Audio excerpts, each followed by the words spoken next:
We've started already this week about what it means to be an African. The former chair of the African Union Commission, Dr. Nkosazana Dlamini-Zuma, has worn so many hats. You'll remember, of course, she was also a Home Affairs Minister. You'll also remember that she was, at one point, Foreign Affairs Minister. So she has a unique perspective around our approach to the rest of the continent. I want to argue that since 1994, South Africa understood it needed to play a particular role on the continent, but for us to pursue our prestige projects, like the 2010 World Cup, for example, we needed the rest of the continent on side. And it often meant that we looked away when there were problems around us. Those problems have come to haunt us. So is it as simple as what she argues, that there's a disjuncture in South Africa between us and the rest of the continent and how we see ourselves? This is Breakfast with Bongani Bingwa on 702. Let's walk the talk. It's a fascinating question, is it not? Right? If you go back to as early as 1995, the Ken Saro-Wiwa incident, Nigeria is ruled by a military dictator, Sani Abacha. They killed this guy, who is an activist, right, fighting for the rights of his people in a localized area where there's much extraction in an oil region of the country. Nelson Mandela, of course, gets up and he lectures the Abacha regime. This is not going to be acceptable. He talks about human rights. This is a new Africa, a new continent. The rest of Africa looks at him and says, "Woo, excuse me, not so fast, Mandela. We don't care. You don't get to go on international platforms and tell us what to do. If you as South Africa are going to be that kind of prefect on the continent, best you don't count on us for any kind of support for all the things you want to do." And that was the lesson the ANC learned very early on. And so what have we done since? We've closed ranks around the rest of the continent, even as countries around us begin to disintegrate. And that has meant many people have come to this country and we're living with the problem that we are. Thabo Mbeki argues these people are not going to go anywhere. He says there's an existential issue around how the rest of the continent saw South Africa under apartheid. Nigeria did not feel free until South Africa was. Ghana did not think it was free if South Africa was not. They had a vested interest in the outcome of this struggle. And so for us now to think of ourselves as something separate, it's simply not going to work. He talks of the Free Continental Trade Area Agreement. I always mess it up. Muteo, what's the abbreviation? The AfCFTA, right? Have I got it right? AfCFTA. African Continental Free Trade Area. Free Trade Area, yeah. Anyway, that one. And he says, how are you going to have South African businesses on the continent if the citizens of those countries, the markets where you are selling those goods and services, perceive their fellow citizens as being under threat in the country where those goods and services come from? It's not going to work. He says our destiny is directly intertwined with that of the continent. How do you dice it? You're with Bongani Bingwa. 702 weekday mornings, 6 to 9 a.m. Of course, I'm not alone. You've already heard Muteo Kharipe here with business news and so much more. Good morning, Muteo. Morning, Bongs. Amoramila is also here in the studio getting you safely to your destination and hopefully on time. Good morning, Bongs, and morning 702 Landers. I've got a question for you both. Mm-hmm. You've got a colleague. This is not somebody you oversee. You're not their boss. You're not their employer. They don't report directly to you. But maybe part of what they do does impact a little on your work. And they're just atrocious at it. You've watched interventions being tried and shame. And you like them. Sweet thing. But they're just really awful at what they do. When do you escalate? Do you escalate? Would an intervention be interference? No. And would you worry that they might see you differently if you went to the bosses and said, not make sure this one? I mean, if it's affecting your job, then definitely at some point it's going to come down to you anyway. The bosses are going to come to you as well. So you might as well address it and say, we've tried to find ways to help the person, become a better person or just do things the way we do things here. And if they're not coming to the party, then definitely tell the bosses. Friendship be damned. I mean, we are cool. We're not friends. I would assume we are cool. You've just already downgraded them, hey? Watch out for Amamuteo. What do you do? I think for me, it would be a conversation between me and them before even getting to the bosses. Because my assumption is, if you're here, then you should be here. You know, maybe you're going through a bad spell, something's happening personally that's affecting your work. I won't immediately think you are incompetent and thus have to be sent to the bosses. I think it'll be a conversation between the two of us. All right, I want to know. 072-702-1702. Send us a WhatsApp voice note. You can comment, of course, on our YouTube page. And we still take calls on 011-883-0702. Let's walk the talk. 702. Ooh, listen to this. The Secretary General of the ANC, Fikile Mbalula, yesterday confirming former cabinet ministers Sisisi Tolashe and Bheki Cele are among 5 ANC members found to have brought the party into disrepute. Tolashe was fired by the president as social development minister, and she's now been asked by the party to resign her position both as a member of parliament and as the head or president of the ANC Women's League. You'll remember, of course, the previous deputy president of the ANC Women's League passed away. So there's a vacuum now in that organization. I would imagine there'll be some kind of convening to elect her replacement. Breakfast with Bongani Bingwa. On 702. Let's walk the talk. But after 6, Mattel, you've got your own question? Yeah, so I want to know this morning from you in the 702 landers, if somebody you know drastically changes their appearance, whether it's getting a new hairdo or, you know, dropping a few kilos, are you readily there to say, oh, I preferred the old you, or do you just keep your mouth shut? I have learned we must stop commenting on other people's appearance unless invited.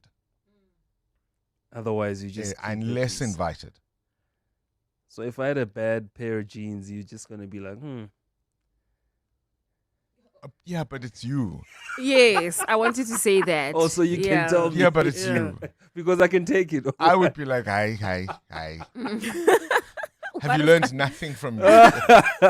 Every day I come to work and I show you how to be well dressed. The same way I would say. Why did you leave your house looking like that? The same way I would say, Bongani, enough with your boots.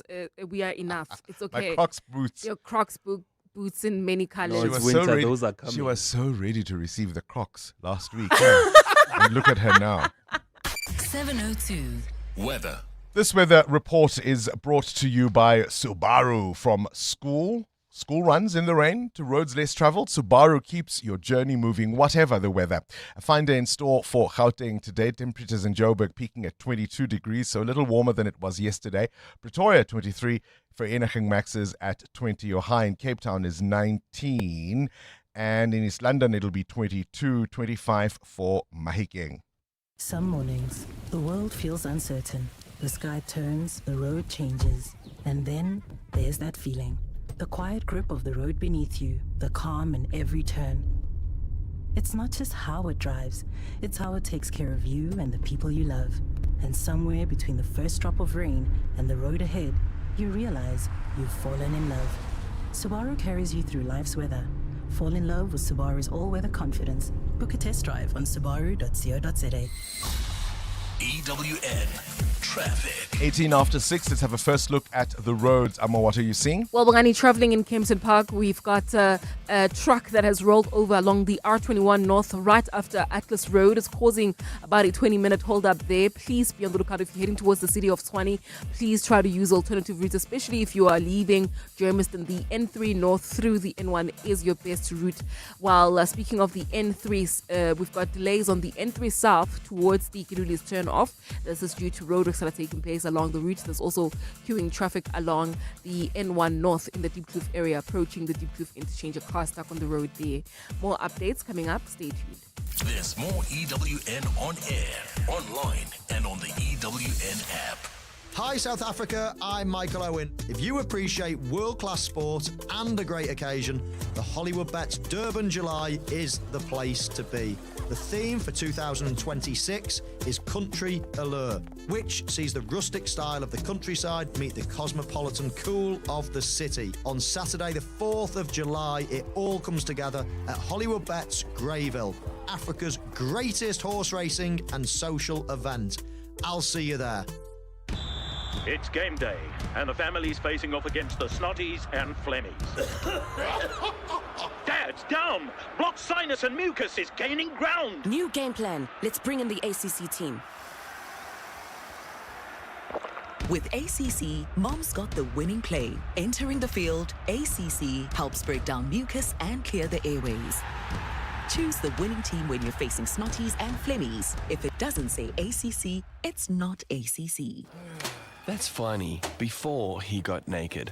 Fani's insurance premium went up for no reason, irritating him more than when the boys ignored the really funny meme he posted in the group chat. What? So Fani got naked. He got comprehensive car insurance and a way lower premium in seconds on the Naked app. Go Fani. Get a car and home insurance quote now at naked.insure and see how much you can save when you get naked. Naked Financial Technology is an authorized FSP. Get naked. On Sunday, 26 July, the entire city unites for the 702 Josie My Josie Walk the Talk. Walk the talk. And because Joburg is more than just a city, we'll be walking for the people. So join us and help make a difference to homelessness in the city by entering on primemediaplus.com and donating vouchers. Donate the voucher. Which is a cashless way to give, helping people experiencing homelessness access a hot shower, a meal, a bed, or more support. Anybody can join and everybody can donate. 702 Josie My Josie Walk the Talk, hosted by the City of Johannesburg. Enter and donate now on primemediaplus.com. For 85 years, the Industrial Development Corporation has backed the doers, black industrialists, youth-owned businesses, women building economies, and the innovators turning possibility into progress. Speak to the IDC about financing your industrial project on the continent. We back Africa because we are Africa. Visit idc.co.za. 702. Add your voice. Have your say. Let's walk the talk. Morning, Bongani and the team. That is quite normal of the ANC to always defend. Right now, they're talking out of context. The reason we are saying people should go is because they are here illegally. The guys that are here legally, we are not saying anything to them. Just like the companies that we are running all over Africa, we went there legally. So this is about illegal activities. So they should stop talking as if they are just, I don't know. They should break things down when they talk, as if now people have to just stay here for free and make things difficult for us. You're with Bongani Bingwa. 702 weekday mornings, 6 to 9 a.m. All right, we're asking you the question. How do you deal with a colleague, someone you work with, maybe even closely? You like them, you get along, everything is great, but they're just not very good at what they do. At what point do you intervene, interfere, or even escalate? I want you to listen to discussions and exchanges between the Standing Committee on Public Accounts in Parliament questioning a municipality from the Free State. It's called the Masilonyana Local Municipality. Mayor Dimakatso Modise appeared before Scopa, and one of the questions she was asked about was a 75 million rand amount that had disappeared from the local municipality's pension fund. This was something the Auditor General had flagged. And so the mayor, who is now before Scopa, explaining how they are running that municipality's finances, is asked, "Sweetie, the 75 million, where did it go?" Have a listen. Let's start with the pension fund. When AG says 75 million owed to the pension fund, which was not cleared from the register on the basis that there were agreements. You have explained the agreements and all of that. My interest is, where did that 75 million go to? When it was not deposited to pension fund, what was it aligned with in terms of the services? What did it pay for? I don't think the 75 million, it was paid to anyone, but what I believe, it was deducted there to the employee's salary, but there was not enough money, as I indicated, based on our collection and also the money that we pay on a monthly basis. She's been questioned by the Economic Freedom Fighters MP, Veronica Mente. She's been questioned by Veronica Mente about this. And so she says, essentially, oh, we weren't collecting enough money to be able to pay over the money for the pension fund to be able to be reflecting what it was supposed to. So she's pressed on again about, well, why is this happening? Have a listen. If you have a pension of 75 million, which is supposed to be banked somewhere, in order for the workers when they leave to have pension, it ought to have been banked somewhere. Where is it? And I remember, I don't know if I've been understandable here. I said based on the monthly collection that we have as a municipality, I even indicate that sometimes we bill people, but we get below 1.8 million, and based on our salary bill on a monthly basis is 15 million. So if we have to pay 4 million for a pension fund, getting that 1.8 million, how will we be able to pay the money? Unless depending on the grant that we have as an institution. What is your salary bill a month? I said it's 15. And your collection is again? I just want you to report that. 1.8 to 2 million. Mm-hmm. Now, can you agree with me that you are not running a municipality? I think I agree with you at first. They're not running a municipality. They're running a job scheme. They're collecting, by her own admission, 2 million a month. And the employees don't have any money in their pension fund. That money's gone poof. They're spending 15 a month on salaries, and they're collecting under 2. Make it make sense. Start your day with Bongani Bingwa on 702. Let's walk the talk. Things you need to know at this hour. I've already told you that Sisisi Tolashe, as ANC Women's League, has been asked by the party to step down. She's also been asked to step down as a member of parliament. The president has gone to court to challenge that Section 89 Phala Phala report and to try and stop parliament's impeachment process against him. Essentially, he says those judges didn't know what they were doing. They didn't look at the evidence in terms of what would be admissible and what would not. It's hearsay evidence. This thing stops now, he argues. Almost 90 drones have crashed into Sydney Harbour during a Vivid Sydney drone show. This is after suspected radio interference disrupted the display. Organizers say there was no danger to any of the spectators. The drones fell within the designated exclusion zone. Adam Gilchrist will give us more on this in The World View. Oh man, what a sad day. 1995, one of my favorites, Christopher Reeve. You'll know him, of course, for playing the original Superman. He was thrown down from his horse in an accident in an equestrian competition, and he became paralyzed from the neck down. If you ever get a hold of his autobiography where he talks about this and how his wife stood by him to the very end, this is one of the most, extraordinary stories, I think, of a commitment to somebody you have chosen. And on this day in 1975, Andre 3000, born in Atlanta, Georgia. He rose to global fame as one half of Outkast alongside Big Boy and helped redefine Southern hip-hop with albums like Atlians, right, and Speakerbox, The Love Below. Beyond music, Andre has also had a successful acting career. 702. The newspapers. The whole carrier, Mbali. It's one thing to mess up and say carrier, but to do so in front of Mbali, I mean. Yeah, ne? What's grabbing your attention in the papers, Mbali?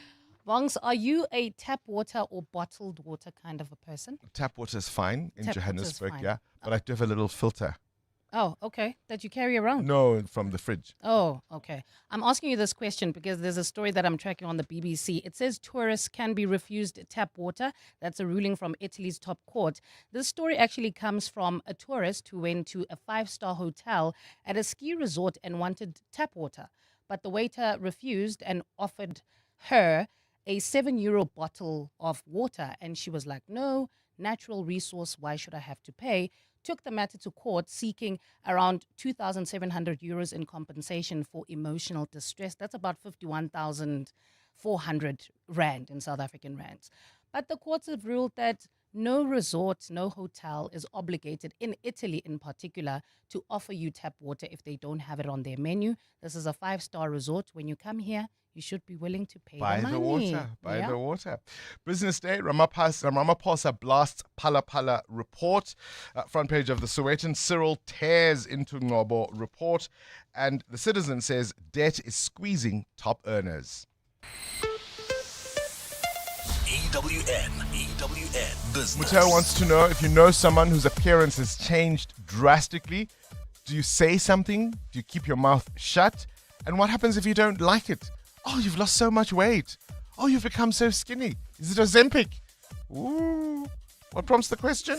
Bongani investors used their money to say something yesterday. Italian sports car brand Ferrari lost around $3 billion on the New York Stock Exchange yesterday. That's around 49 billion rand. The major stock market drop came after the firm launched its first full electric vehicle, the Ferrari Luce. It's fast. It has the stallion emblem, but just does not have the drama of, for example, an F50, right? Doesn't have that sound. Not the sound, not the purr. It just looks like a smartphone, some critics say. Ferrari had a design collaboration with former Apple executive Jony Ive's Love From Collective.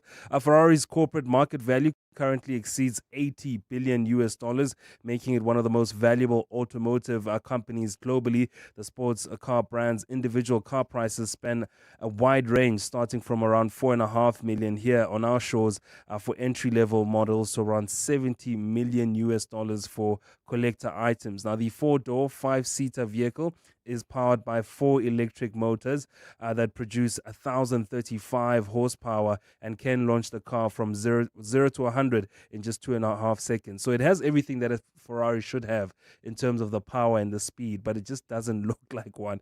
If you would like to own one and you feel like you want to use more green energy, it will set you back around $640,000 or 10 million rand. But it hasn't proven. I've just Googled it. It looks like a futuristic Toyota Corolla. Oh, that doesn't sound good for a Ferrari, man. Well, the stock was down 8% yesterday. But it's one of those things where you know, even if I win the lotto, even if I win the Euro lotto, I'll never afford one of these things. Not touching it. Where's the rand? 16 rand 35 against the US dollar, gaining on the US dollar this morning, 19.02 against the euro, and 21 rand 99 cents against the British pound. Price of gold at $4,501 an ounce, while platinum is at $1,944. Brent crude at $97 a barrel. More business after 7. Bali Dlamini, straight to the news desk we go. He's going to walk, his lawyers say. That's what they think, Bongani. A very good morning. While the lawyers for suspended Organised Crime Unit member Fani Nkosi are confident that his bail appeal will succeed.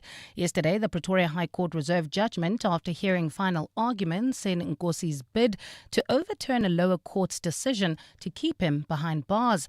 Nkosi was denied bail last month after the Pretoria North Magistrates Court found he could interfere with investigations or evade trial.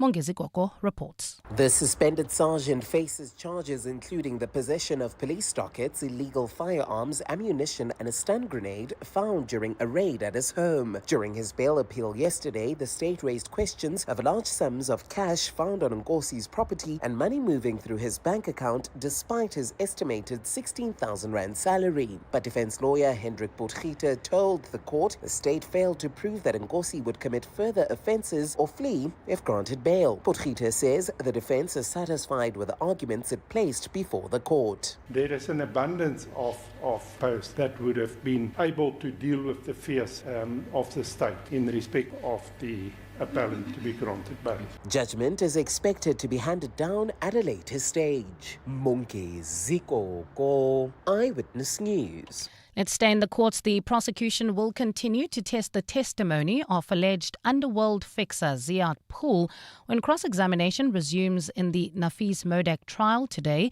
Prosecutors allege Pool was a key figure in Modak's criminal enterprise, helping to organize various gang hits in Cape Town.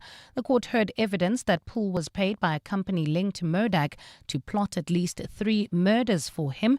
Carlo Peterson reports. Bank record shows Iyad Pool received more than 200,000 rand in payments from Empire Investment Cars, a company allegedly used by Nafis Modak to launder money for crime. It's the prosecution's case that Modak paid Pool to hire a hitman and planned several murders between March 2019 and September 2020. Under cross-examination, Pool denied knowing the money was connected to Modak or any criminal activity. He maintains he believed he was being paid by the late Andre Fabing, who hired him as a driver. Can I say something? Yes, 2019. I didn't know about the Empire. You didn't even know? I didn't know. The state is set to continue with Pool's cross-examination today. Carlo Peterson, Eyewitness News. And 10 Indian sailors detained in Iran on their oil tanker since July last year have been released. It follows what India's shipping authorities describe as intensive diplomatic efforts. AFP reports that while India maintains long-standing diplomatic and energy ties with Iran, it also balances close relations with both the United States and Israel.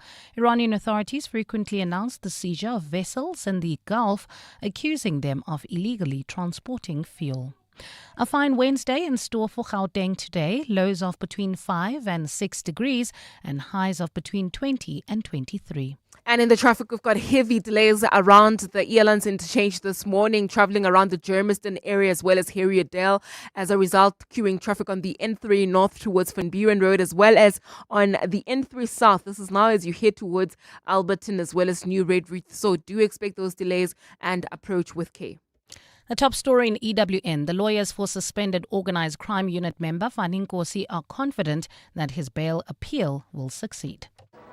Doing your famous through meetings, in traffic, at the store. Don't let seasonal hay fever get in the way of a better you. Unite against allergies with Demazin once a day, providing 24-hour non-sedating relief from symptoms like a runny nose, sneezing and itchy red eyes. Demazin gets it done.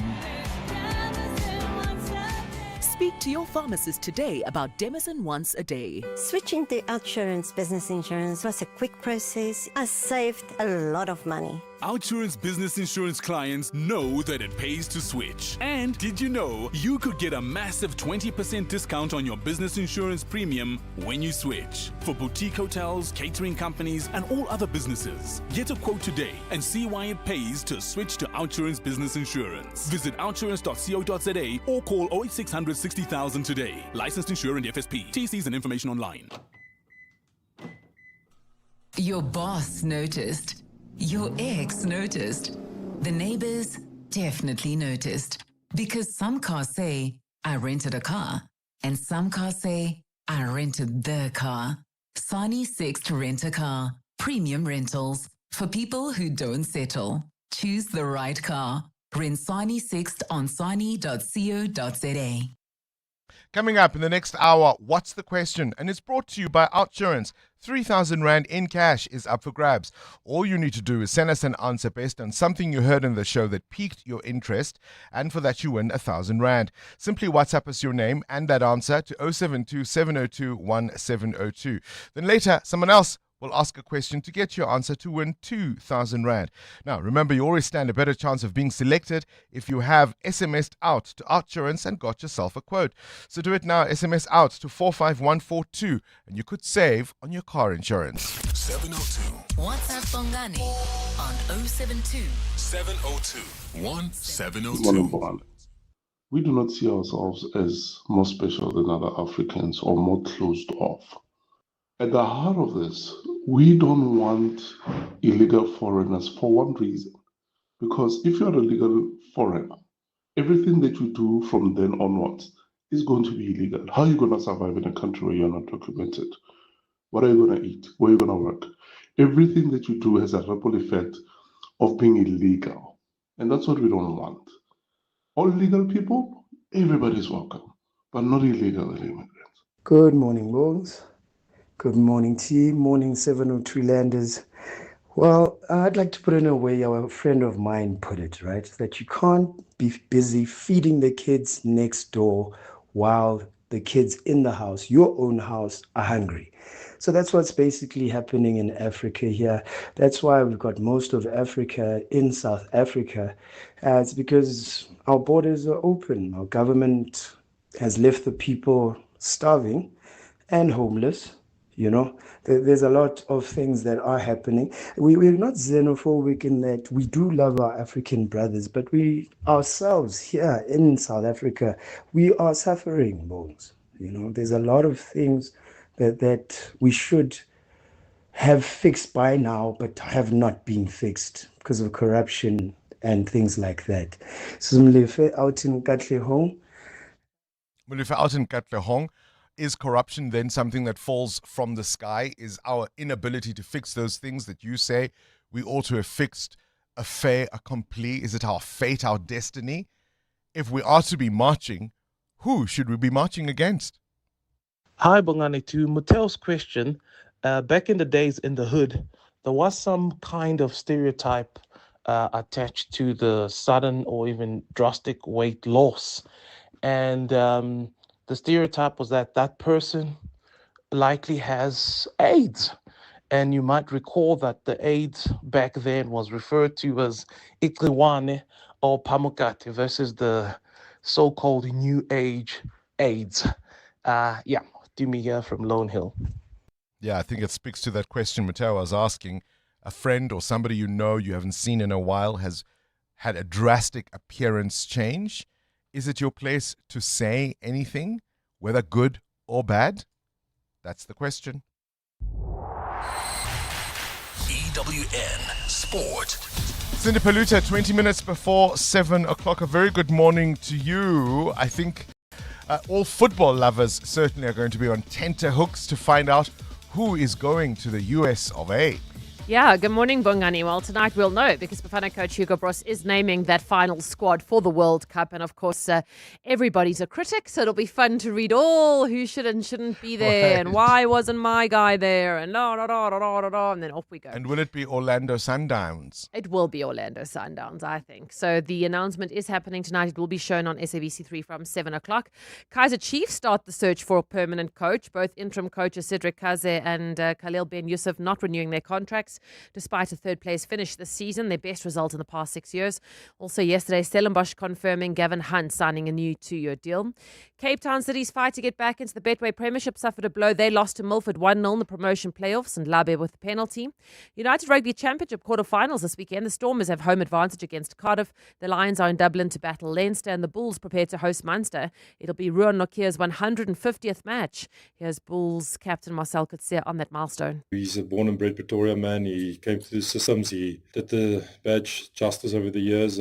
Been fortunate enough to be his roommate this last couple of years. Just proud of him of how he's grown as a person and his talent that he took to the next level. Settled well with the boxer as well. He's just the maturity he brings to the squad and his leadership is incredible. The players respect him a lot.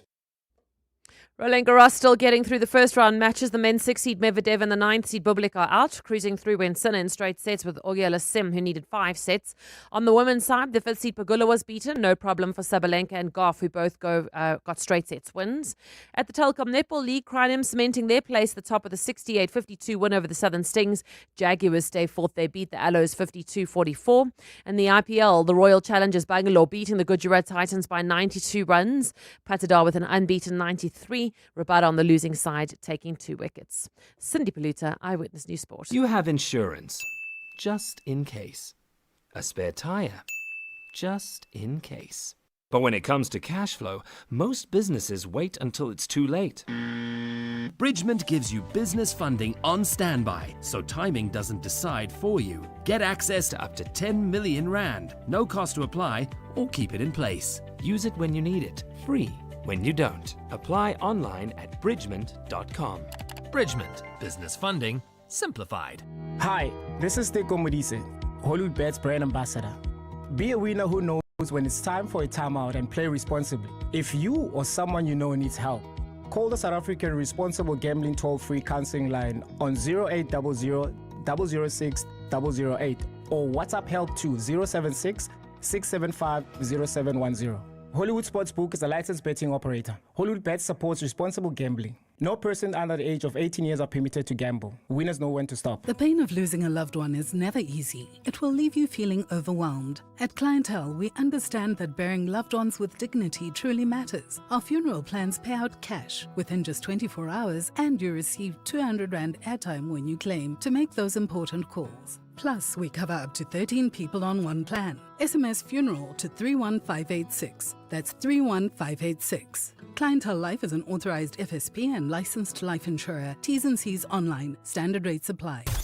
The Brainy Kids of the Whiz Quiz on 702. Hi, my name is Chloe Mkacha. I am 12 years old and I go to Phoenix College of Johannesburg. When I grow up, I want to become a cardiologist. And I am nervous but excited to play the Whiz Quiz with Uncle Bongani. 702. Coming up at 7:15, the big interview. EWN Traffic. 16 to 7, this EWN Traffic brought to you by Outsurance. SMS out to 45142 now. And you could save on your car insurance. If you don't, you can ask them for 500 Rand. Why are there delays in Centurion, Amo? Well, Bongani, that's due to peak time delays. This is just as you approach the Brockfontein interchange coming out of the R55. There's also queuing traffic along the N1 South, approaching the Brockfontein turnoff again, and then traveling along Weirder Road. Do expect heavier traffic volumes. This is towards the N14, so please be on the lookout in the area and drive with care. We've got delays as well in Germiston along the N3 North between Fortbrecker Road and Van Buren Road. Roadworks are taking place there, as well as an accident right near the Geldenhuys turnoff. And there's another accident scene just as you head towards the Spruit View area.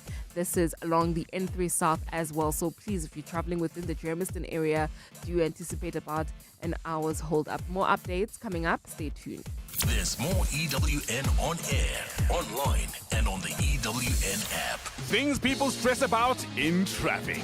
Number 49. What's that random warning light that keeps popping up on my car's dashboard? Oh, the mystery. Well, with the Outsurance pointsman on your route, at least the traffic is one less thing to stress about. The Outsurance pointsmen have been easing traffic congestion so we all get to where we need to be quickly and safely for the past 20 years. With Outsurance, you really always get something out. In partnership with 702, Outsurance is a licensed insurer and FSP.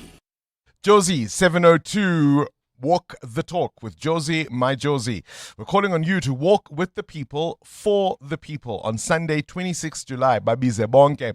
And this year, you can choose from 3 different inner city routes. The 15-kilometer Mandela Bridge route takes you from Ellis Park through town and up through to the Constitution Hill precinct, down to Bromfontein and over Mandela Bridge. And then it's through Newtown and past Market Theatre back to Ellis Park. So whether you're taking 15, 5 or 8 Ks, enter now on primemediaplus.com and get ready for the 702 Josie, my Josie Walk the Talk, hosted by the City of Joburg.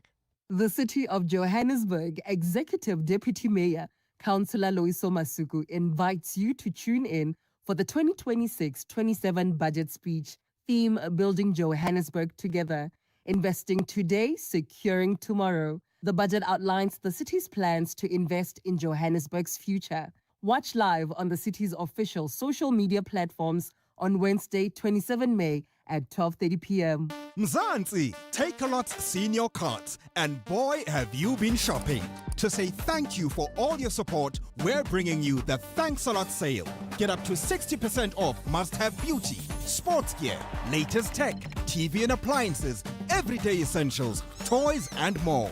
To know you is to spoil you. Shop the Take-A-Lot Thanks a Lot sale from 25 May to 7 June.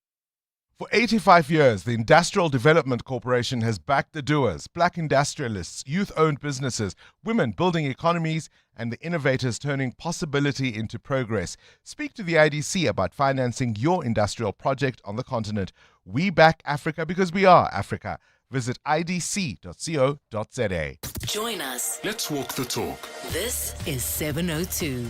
Morning, Bongos. Yes, I unfortunately come from an industry where we were very service orientated. So whenever I see bad service, whether in the organization I work with or one that services me, it doesn't matter who it is, the teller, the receptionist, the switchboard, I report them because, yeah, it just irks me because we were taught that, you know what, it's one person in that value chain that breaks or gives a bad experience. So everybody else could be nice. The minute you get to the teller and she doesn't greet you or smile or treat you bad, then your whole experience is going to be spoiled. So we're from that era. So I report, or at least I have conversations with these people that are seemingly give us bad service to understand. Cece, my brother, what's up?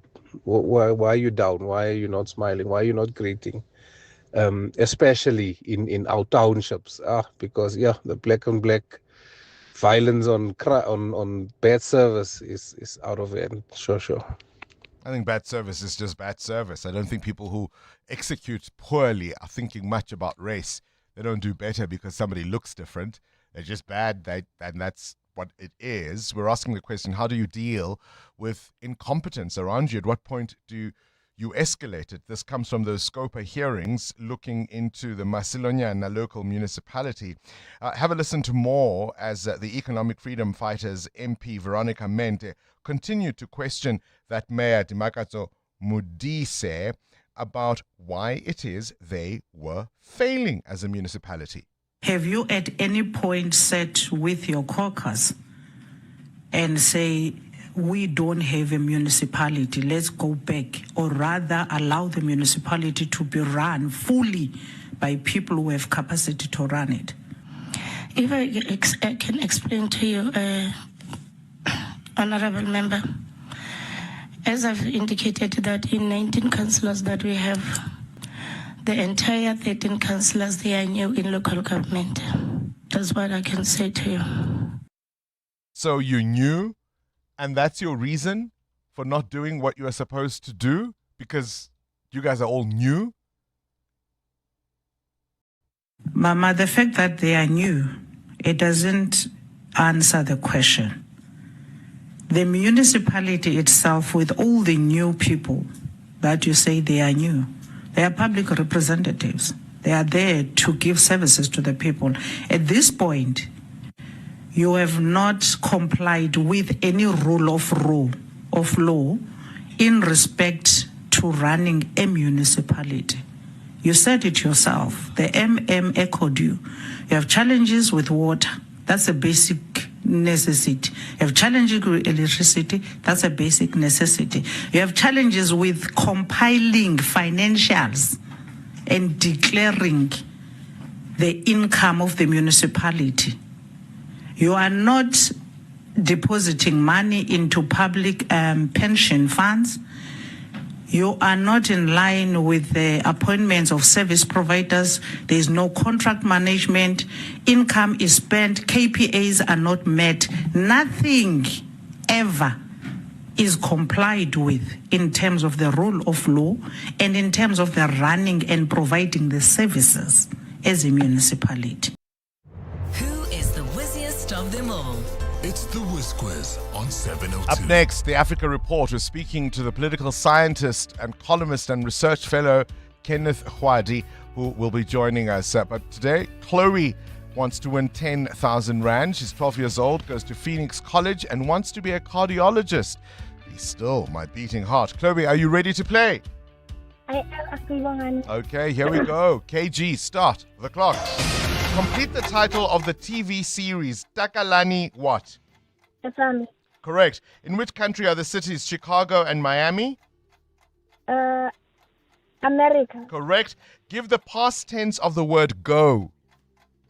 Went. Correct. True or false? Africa Day is celebrated in May each year. False. It's true. What is 30 times 2?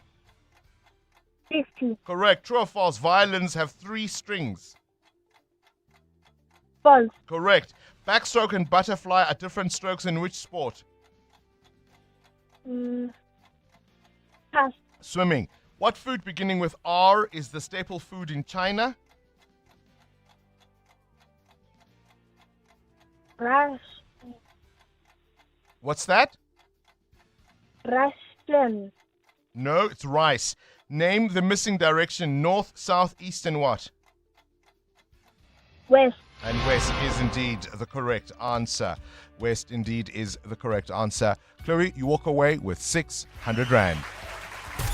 The brainy kids of the Whiz Quiz. On 702. 702. The Africa Report. All right, let's catch up with the Africa Report. It is, of course, a Wednesday.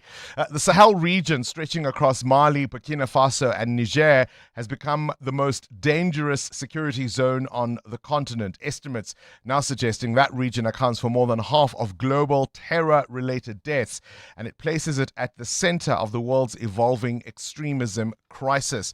Militant groups linked to Al-Qaeda, Islamic State, are expanding in the area where governments are weak, institutions are fragile, and unemployment and poverty remain entrenched. We're seeing lots of difficulties since the collapse of Libya in that area, and I think it's deepened the crisis. We've seen Mali, Burkina Faso, and Niger experiencing military coups. France is pulling back after years of intervention. Russia-linked forces and mercenaries have moved in. Of course, minerals are in play.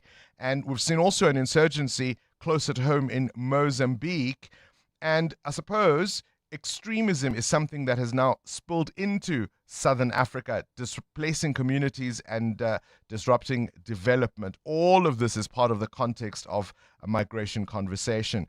Kenneth Mwenkwadi joins us now. He's a political scientist and research fellow at the Middle East Africa Research Institute.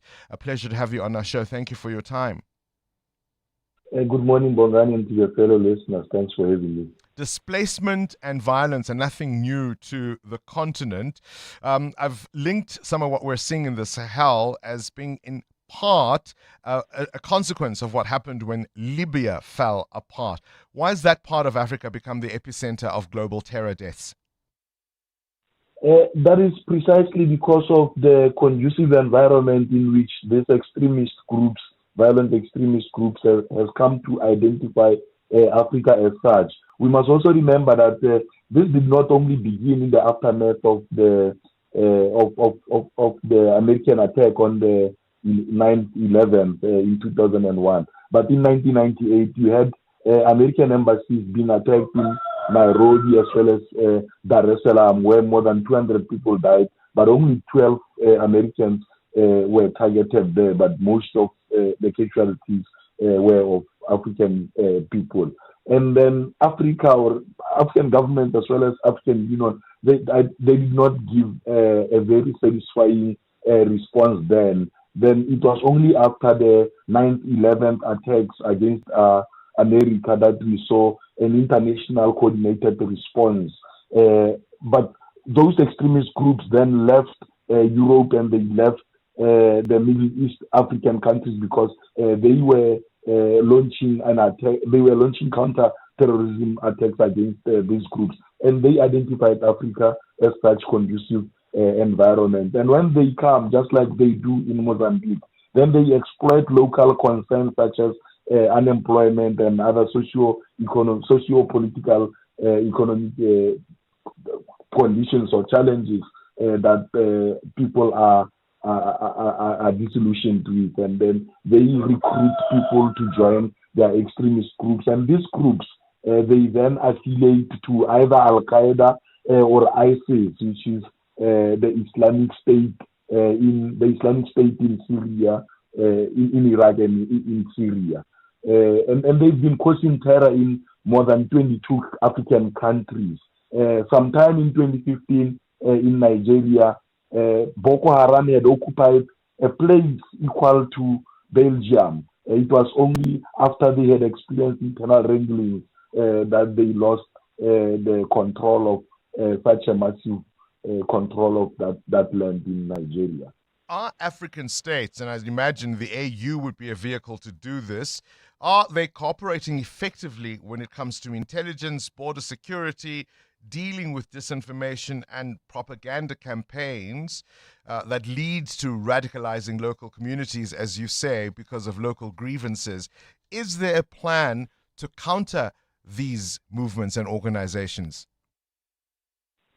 Although there have been some military measures by African Union, we've seen in Mozambique, where South Africa was also part of the mission to try and fight extremism there. But it's not enough because you look at countries such as Somalia, and Libya. And me and you can see that that situation is going to persist for much longer because African Union is not doing enough through its PSC to try and put this security threat there. So I don't think that they are doing enough. We've seen in the Sahel region in the past, those countries had tried to coordinate efforts to try and give a military response together with countries such as France. But immediately after those military coups, then you had France also withdrawing their military support against that. Then we are seeing now Russia is not doing enough as it was expected to try and intervene in the Sahelian region. By the way, more than 43% of the global terror attacks are accounted or are taking place in the Sahelian region, especially Burkina Faso and Mali. All right, we'll have to leave it there. Kenneth Khwari, appreciate your time. Political scientist, columnist, and research fellow at the Middle East Africa Research Institute. 702. Coming up, the big interview. Of course, the Slipper Day, which is happening this Friday, Reach for a Dream, is going to be collecting money, raising funds to make sure that the dreams of youngsters can come true. So to take part, just buy, you can head to any of the sticker stockists, purchase a sticker for 20 Rand, wear your slippers on the 29th of May 2026. You can find them at Wimpy, Discount Pharmacies, Baby City, Crocs, Crazy Store, Toys R Us, Babies R Us, and Krispy Kreme stores nationwide. And today's Whiz Quiz winner is the winner of a lucky 20 Rand hamper from Reach for a Dream. Breakfast with Bongani Bingwa. Up next, a conversation with the former African Union Chair, Dr. Nkosazana Dlamini-Zuma. This is EWN. The first group of Ghanaian nationals who want to go home to leave today. A new taxi pay system gets mixed reviews in Cape Town.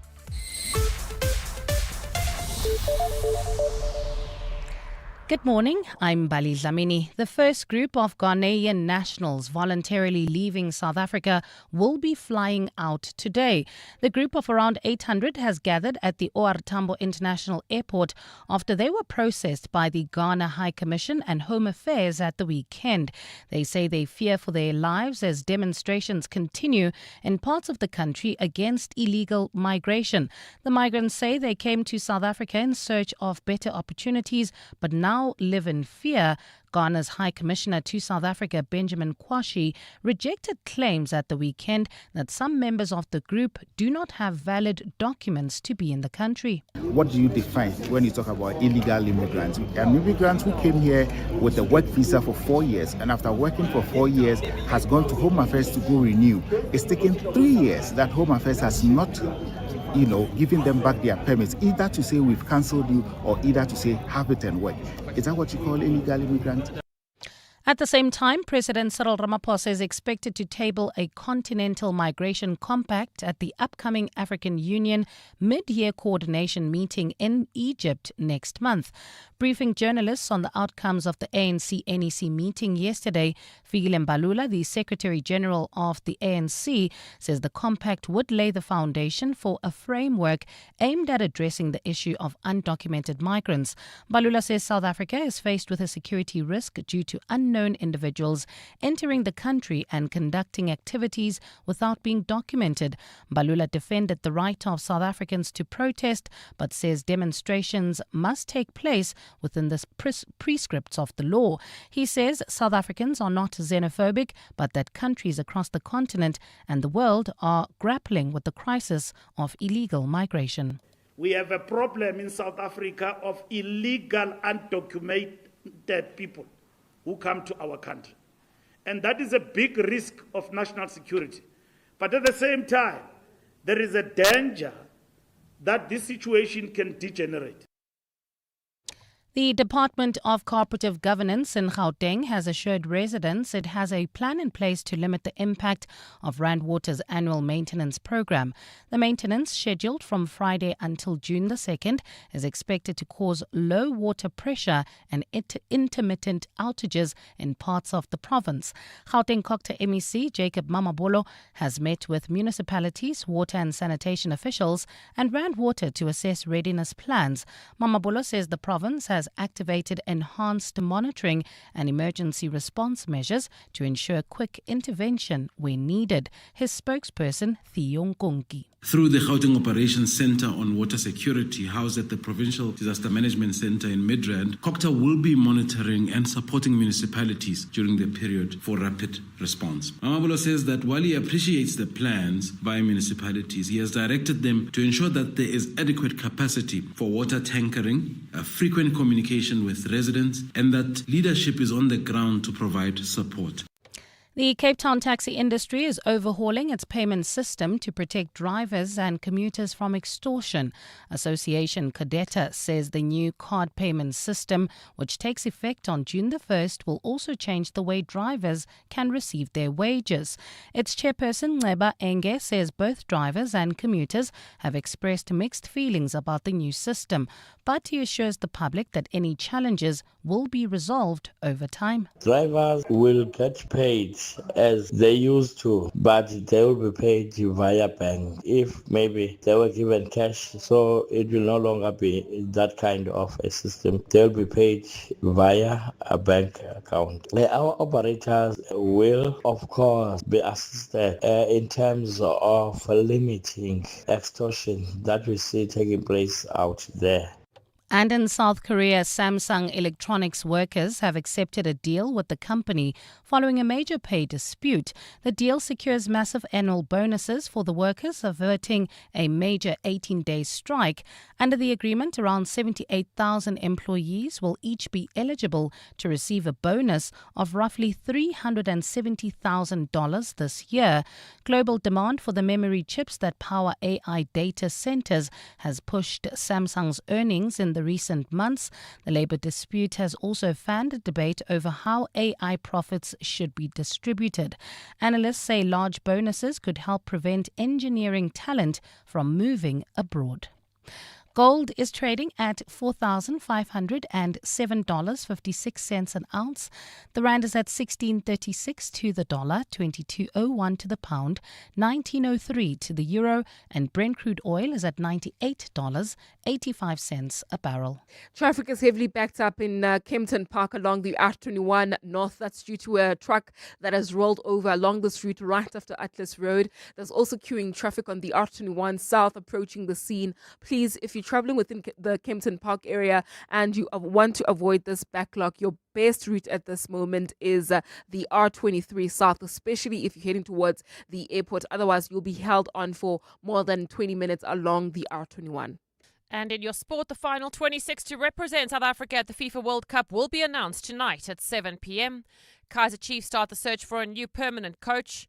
Cape Town City lost to Milford 1-0 in the first promotion playoff match. And at Roland Garros, the big upsets is the men's 6th seed Medvedev and the women's 5th seed Pegula, both going out in the first round. A fine Wednesday in store for Gauteng today. Joburg starting at a low of 6 degrees, peaking at 22. Pretoria 6 and 23, and Vereniging 5 and 20 degrees. The top story in EWN: the first group of Ghanaian nationals who are voluntarily leaving South Africa amid tensions will be flying out today. EWN, in touch, in tune, and independent. For the latest, visit ewn.co.za or download the EWN app. We're calling on Joburg to walk the inner city with us. In 702 Josie My Josie Walk the Talk. Babize bonke. Enter now on primemediaplus.com. This is Breakfast with Bongani Bingwa on 702. Let's walk the talk. 8 minutes after 7 o'clock, so 800 Ghanaians are expected to leave the country later today. Around 800 of them gathered at OR Tambo International Airport after being processed by the Ghana High Commission and Home Affairs at the weekend. They're saying part of the reason they're leaving is their fear for their lives as demonstrations continue in parts of the country against illegal migration. Does that then mean March and March are succeeding where perhaps others have failed in the past?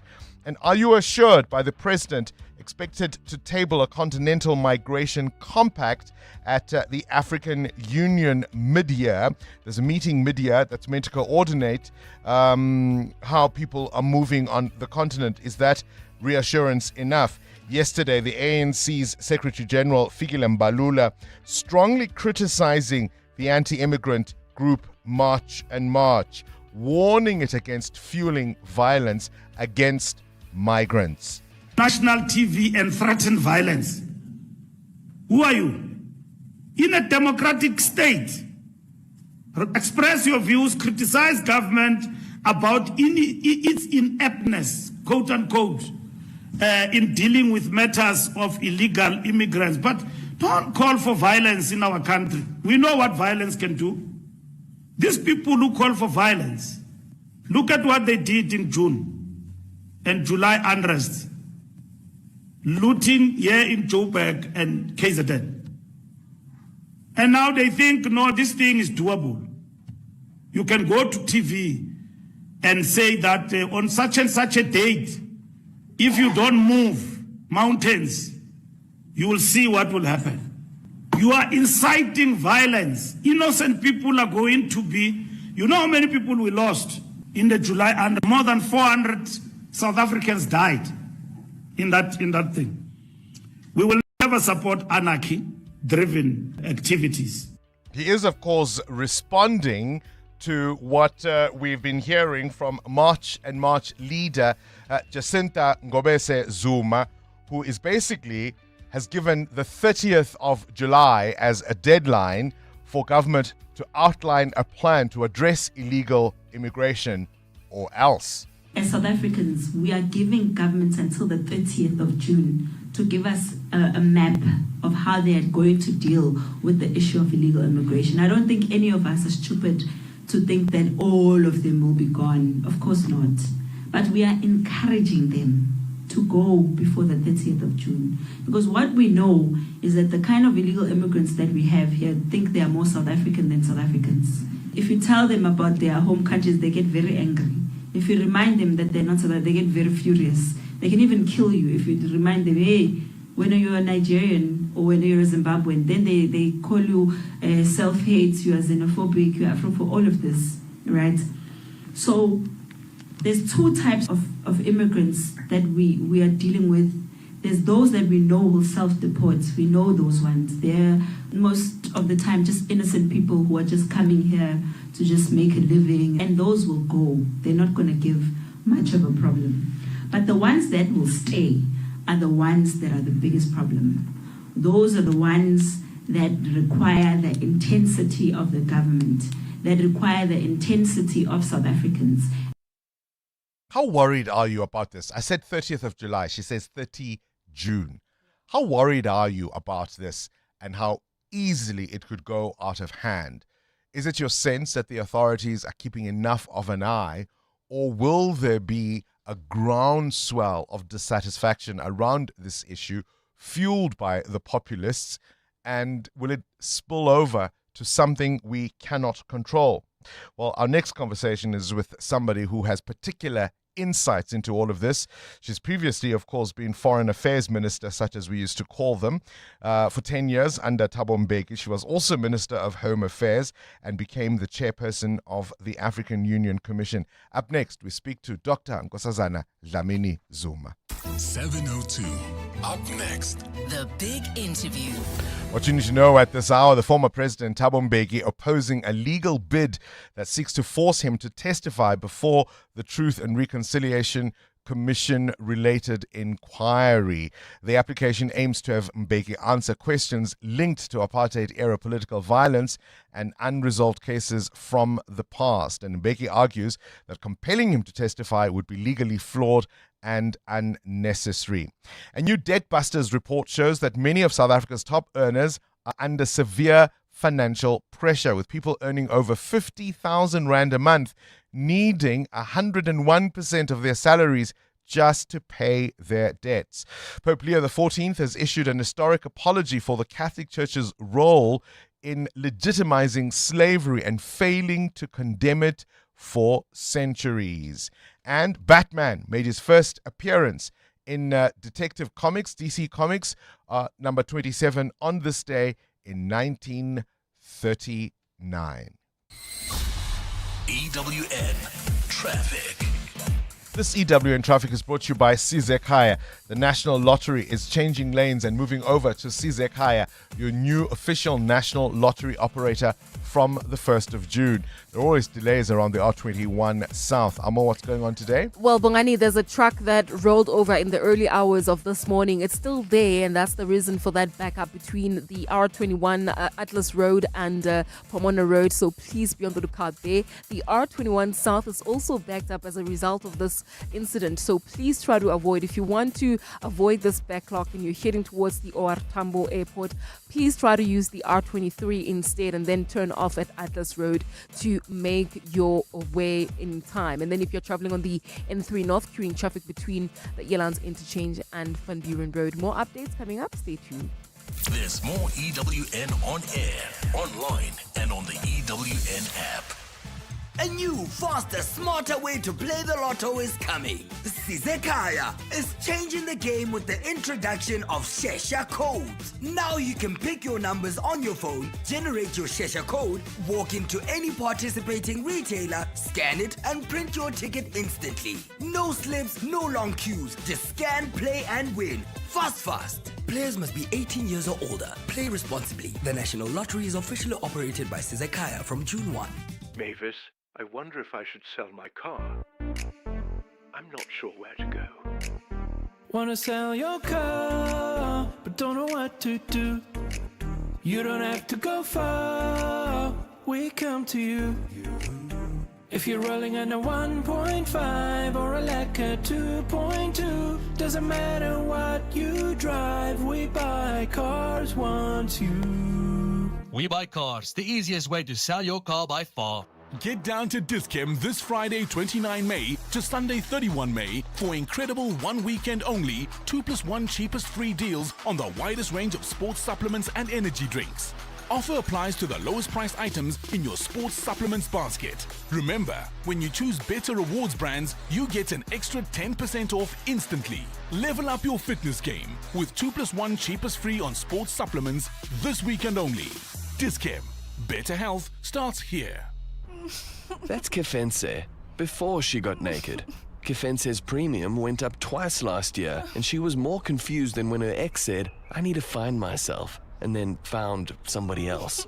So Kefense got naked. She got comprehensive car insurance and a way lower premium in seconds on the Naked app. Good for you, Kefense. Get a car and home insurance quote now at naked.insure and see how much you can save when you get naked. Naked Financial Technology is an authorized FSP. Get naked. The city of Johannesburg Executive Deputy Mayor, Councillor Loiso Masuku, invites you to tune in for the 2026-27 budget speech, theme Building Johannesburg Together, Investing Today, Securing Tomorrow. The budget outlines the city's plans to invest in Johannesburg's future. Watch live on the city's official social media platforms on Wednesday, 27 May at 12:30 p.m. My name is Richard Sutton, and I'm the host of the podcast Shift Happens. This podcast is about you, about transformation, elevation, and becoming the best version of yourself. Each episode shares powerful, hard-won lessons from prominent South Africans who have faced doubt, change, and early failure, and emerged transformed. Don't miss Shift Happens, the tools, insight, and skills to help you navigate the real realities of life. Now streaming on PrimeMediaPlus.com, the Prime Media Plus app, Spotify, and Apple Podcasts. For 85 years, the Industrial Development Corporation has backed the doers. Black industrialists, youth-owned businesses, women building economies, and the innovators turning possibility into progress. Speak to the IDC about financing your industrial project on the continent. We back Africa because we are Africa. Visit idc.co.za. 702. The Big Interview. With Bongani Bingwa. 18 minutes after 7 o'clock, we've been seized, particularly, of course, in the context of Africa Day and Africa Month, around the growing crisis on immigration in South Africa. As you heard at the top of the hour, the first group of Ghanaian nationals leaving South Africa will be flying out today. They say they fear for their lives as demonstrations continue in parts of the country against illegal migration. A person who's warned against what she is calling a growing disjuncture in South Africa. The idea that some citizens see the continent as someplace else rather than recognizing themselves as a part of it is our next guest. She's the former African Union Commission chairperson, but she's also got particular insights as a former leading government official, having been ministers both of Home Affairs and Foreign Affairs. It's a pleasure to have Dr. Nkosazana Dlamini Zuma join us this morning. A very good morning to you, and thank you for your time. Welcome to our program. Oh, good morning to you and to the listeners. How worried are you about what seems now to be a growing disquiet in South Africa around the issue of migration, particularly when it pertains to undocumented individuals from countries elsewhere on our continent?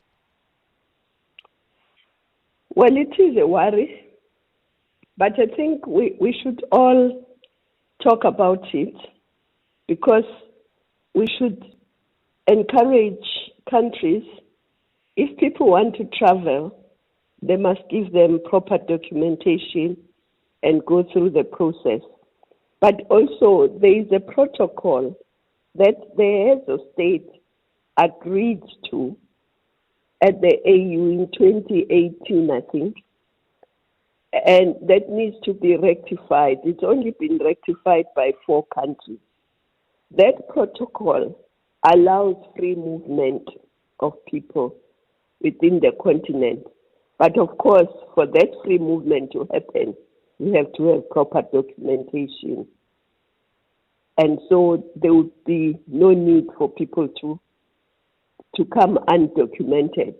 There will be proper documentation, and people will come in and legally through their documents, and then they will leave when they are supposed to leave. If they are staying, there'll be reasons why they are staying, and so on. So I think we need to make sure that there is a proper protocol that governs this. There is a proper protocol, but it's not ratified, so it hasn't come into force. You've spoken about a disjuncture, the sense that some South Africans see the rest of the continent as someplace else. What do you mean by that? No, maybe on a lighter note, but it happens when you say to somebody, "Oh, I haven't seen you. Where have you been?" Says, "No, I went to Africa." Yes, it does. You have never heard of that? No, I'm saying yes, it does. I agree with you. Yes, but what do you mean you went to Africa? Because where we are, it's Africa.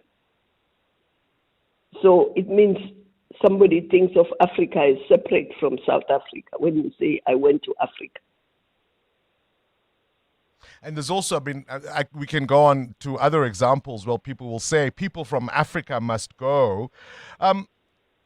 You do say that, look, you recognize the legitimate concerns around people not having the proper or legal documents. And there, of course, will be concerns in this country about unemployment, about crime, about public services and access to those. How do you separate legitimate concerns about those issues from what some might call Afrophobia, xenophobia, or even scapegoating? Well, I think unemployment will be there even if there would be no immigration. I don't think if people were to leave South Africa, people from the rest of the continent were to leave South Africa, then the following day there'll be no unemployment. There'll still be unemployment. I think the way we should look at unemployment is one, according to Agenda 2063, we must skill our young people it says there must be a skills revolution on the continent so that young people have got skills so they can get jobs or create jobs themselves. Because if you have a skill, you can be your own employer and establish your own company. And we need to, education alone is not enough without the skills. Because sometimes people will say, well, I've got matric. Yes, you've got matric, but we need to go on and skill people. You know, I was in India recently, and I visited one of their skills center. I was very impressed.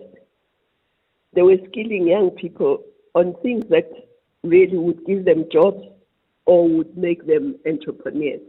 For instance, that particular skills center I visited was training young people on how to install and maintain solar, how to repair cell phones,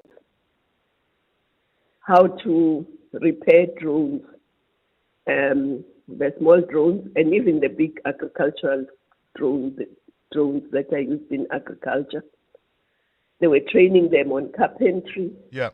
They were training them on how to repair electric motorbikes. And so none of those who have been trained were unemployed because the companies take them, or some of them start their own company. You can start your own company repairing cell phones or repairing motorbikes or whatever. So it's just one example, but you could skill them in very different areas: electricians, plumbers, boiler makers, welders, and many other skills, IT skills. So we need to do that, the skills revolution, but also, of course, the economy itself must be growing to absorb the labor, people who come into the labor market. It's not, we can't say unemployment is because of immigrants. If there were no immigrants, there would be no unemployment. That's not. Can I ask you, if you wear the various hats you have worn throughout your career, I'm thinking specifically now your roles in cabinet as Foreign Affairs Minister, as Minister of Home Affairs, but obviously also your role as the chair of the African Union Commission.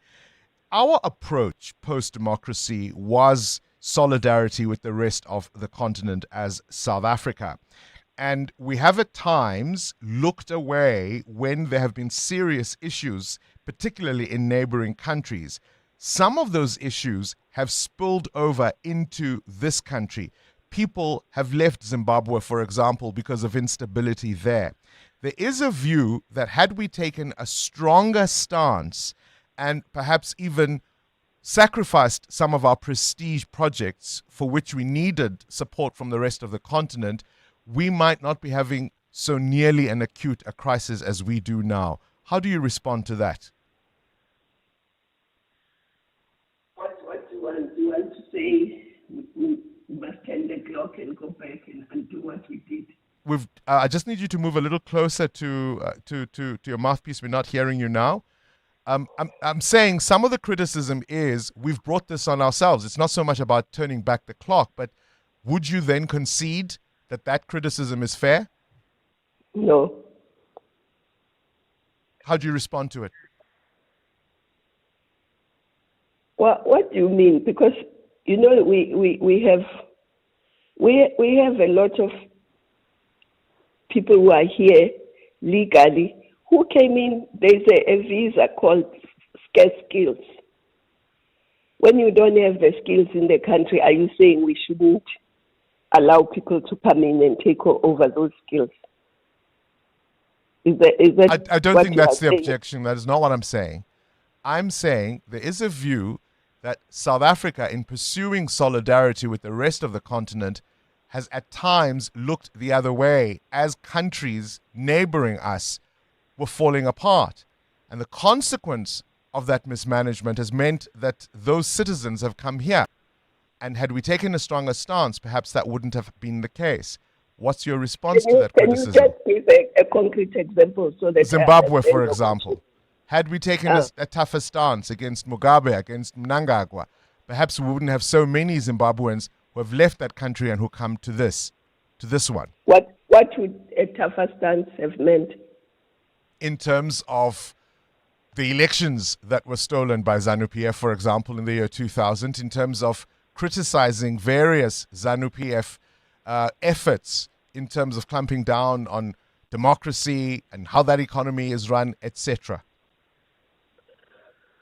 Well, I don't think there were no criticism, but what happened, if you remember, there was a discussion with the Zimbabweans, and there were the other parties were brought into government in Zimbabwe at that time.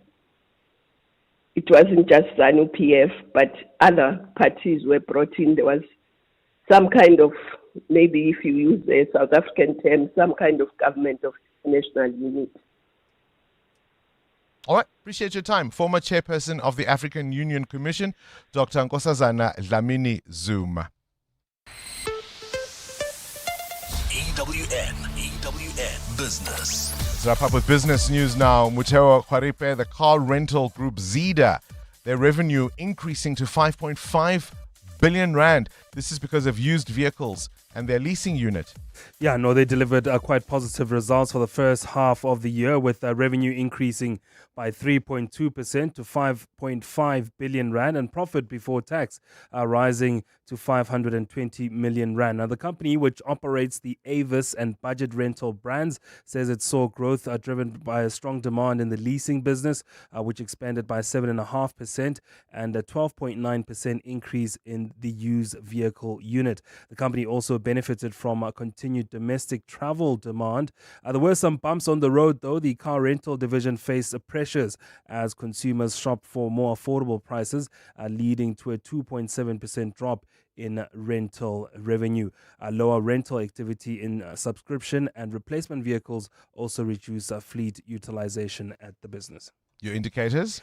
Well, the rand at this hour, 16 rand 35 against the US dollar, holding on to very marginal gains, 19.03 against the euro, and 21 rand 99 cents against the British pound. Price of gold at $4,510 an ounce, while platinum is down more than 0.5% at $1,946. Brent crude down 1.5% this morning at $98 a barrel. More business after 8. Time now for your latest eyewitness news, brought to you by Outsurance. SMS out to 45142 now, and you could save on your car insurance. If you don't, you can ask them for 500 rand. Let's go over to the news desk.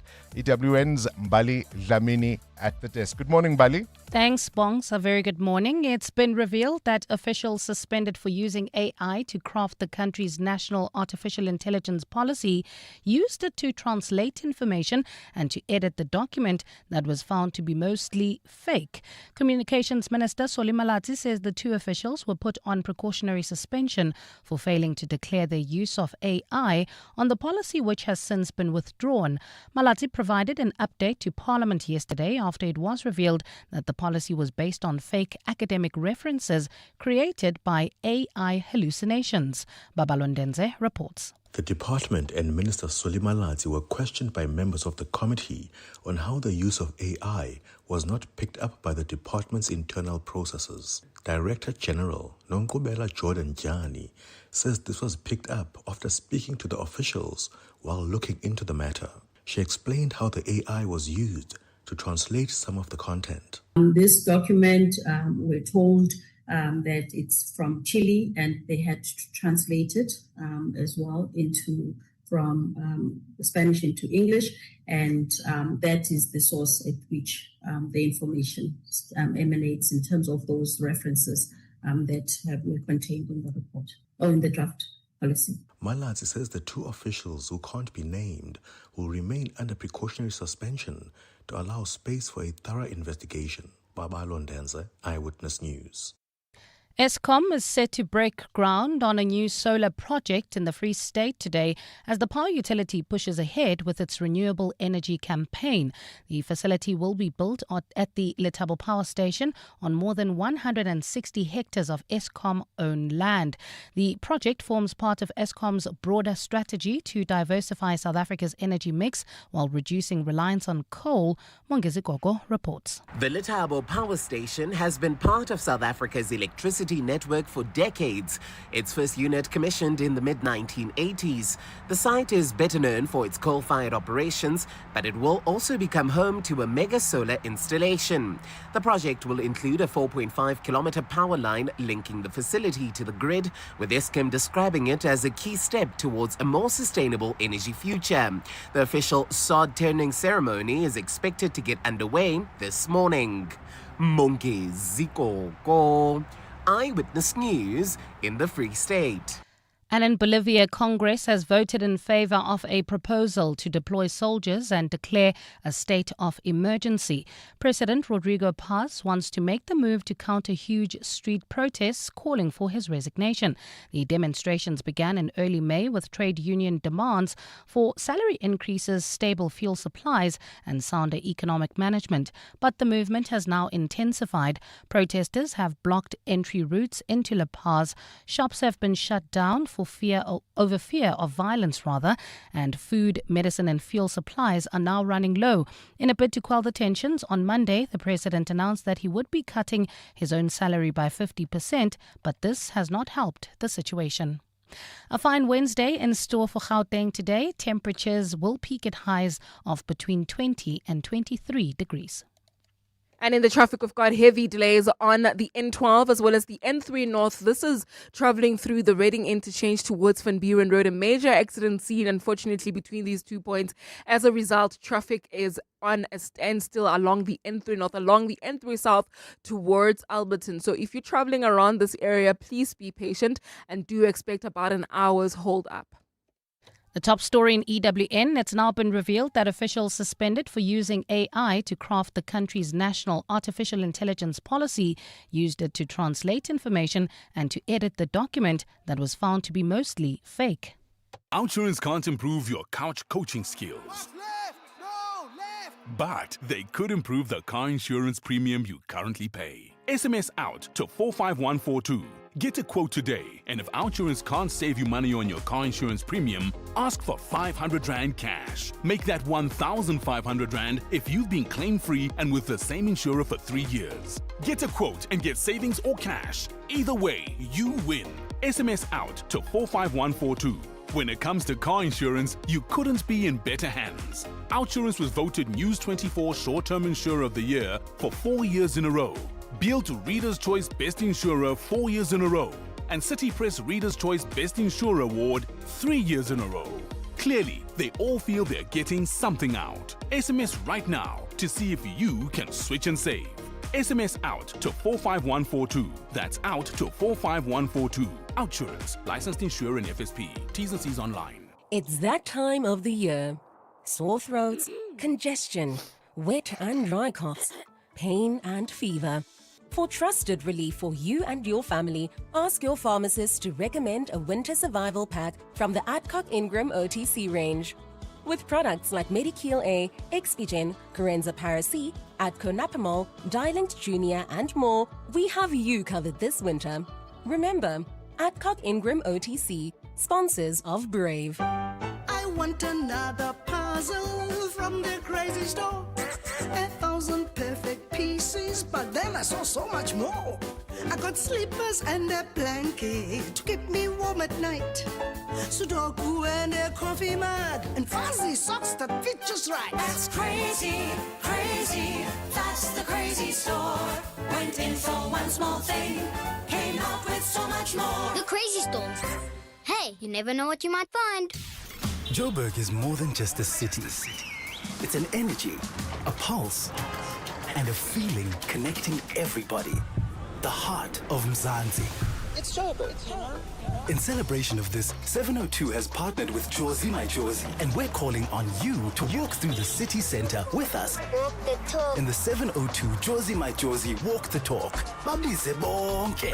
On Sunday, 26 July, we're going to the iconic Joburg CBD, the home of dream creators and operators, where we dominate and history make. So join us and be a part of something special. I'm ready to rock this book. Because when Joburg walks together, extraordinary things happen.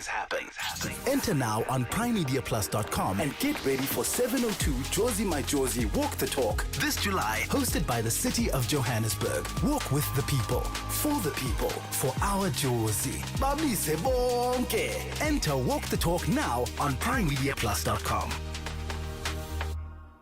702 WhatsApp Bongani on 072 702 1702. And 702 listeners, good morning. Who didn't know 10 years back, 20 years back, that we need some skills? We need to skill the youth. We need to skill people with different skills. Who didn't know that you cannot be talking the same thing for 20 years? Look at the CETA, for example. Corruption, it is rigged with corruption left and right. So there are more things that should be done. What has she done as an African leader? What has she done in combating this problem?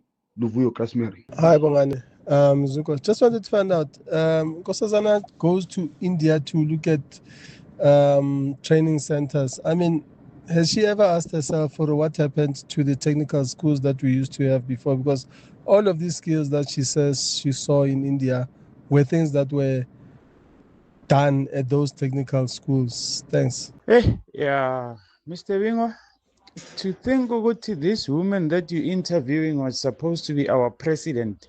Yo. I think it's very frustrating to listen to a former minister talking about what we should do or what we should have done. This thing of what skills we should have given to the youth so that there's no unemployment. She is somebody who was in government. She is somebody who was a minister together with people who were in the departments where they could have ensured that the youth gets those skills.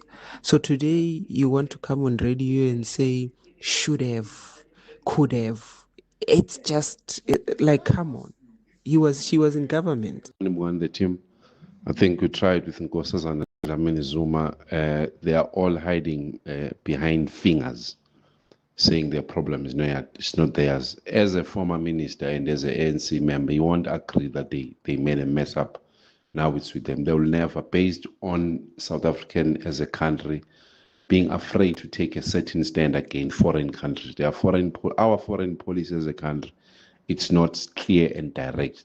She's just ducking and diving. It's really sad. Andy then broken down.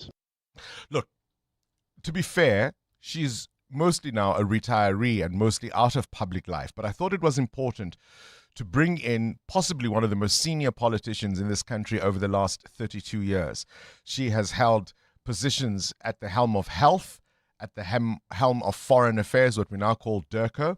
She was Minister, of course, of Home Affairs and indeed the chairperson of the AU Commission. We're now sitting with a migration crisis. There's enormous disquiet from many South Africans around issues like crime, unemployment, access to services, who feel that those are overwhelmed by undocumented migrants. If you take a step back and you look at our foreign policy approach, particularly in terms of our relations with the rest of the continent, it's a fair question to ask. There's no 2010 in South Africa. There's no World Cup in South Africa had the rest of the continent not supported our bid to host it, just as an example. All the prestige projects and the prestige positions we took on the international stage, we did so because of the backing of the rest of the continent. And so I suppose my question really was, did we sacrifice principle for prestige? Because when things went wrong in Mozambique, in Zimbabwe, we looked the other way. And now we're dealing with a migration crisis because those countries have faltered and their citizens have come here. Is it enough then to just look at the current crisis as if it doesn't have links to what we have done over the last 30 years? That was why I wanted to bring her on. And I'm not convinced she was necessarily prepared to answer. 702 What's the question? What's the question is brought to you by Outsurance, a chance for you to win up to 3,000 Rand in cash. First, 1,000 Rand for the answer, and then a little later, 2,000 Rand if you can give us the question. SMS out to 45142 now. And you could save on your car insurance. If you don't, you can ask Outsurance for 500 Rand. Today's answer comes from Khotso, who is in Ilandsfontein. Khotso, what's today's answer, please? Morning. Today's answer is 1975. 1975. And tell me, Khotso, have you got yourself a quote from Outsurance? Yes, I have. Your biscuit. 1,000 Rand is coming your way, Khotso. Thank you for very much, that answer. Khotso says the answer is 1975. What's the question? Call us if you know on 011 883 0702. EWN Sport. All right, tonight, Cindy Paluta, is the big announcement. It is, indeed. Siaya, not so much in France. Siaya in North America, I suppose, hey? Because some games will be in Canada and Mexico. Yeah, Who and gets the to US. go and who gets to stay? We'll know tonight. Coach Hugo Broos naming his final squad of 26 for the World Cup. Bafana opened that World Cup campaign against co-hosts Mexico on June the 11th. It'll actually be the opening game of the entire tournament. Squad is expected to be made up of predominantly Orlando Pirates and Mamelodi Sundowns players.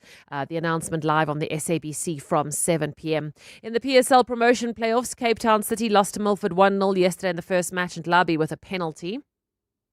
Kaizer Chiefs start the search for a permanent coach as both Cedric Kaze and Khalil Ben Yusuf did not renew their contracts despite a third-place finish, their best result in the past 6 years.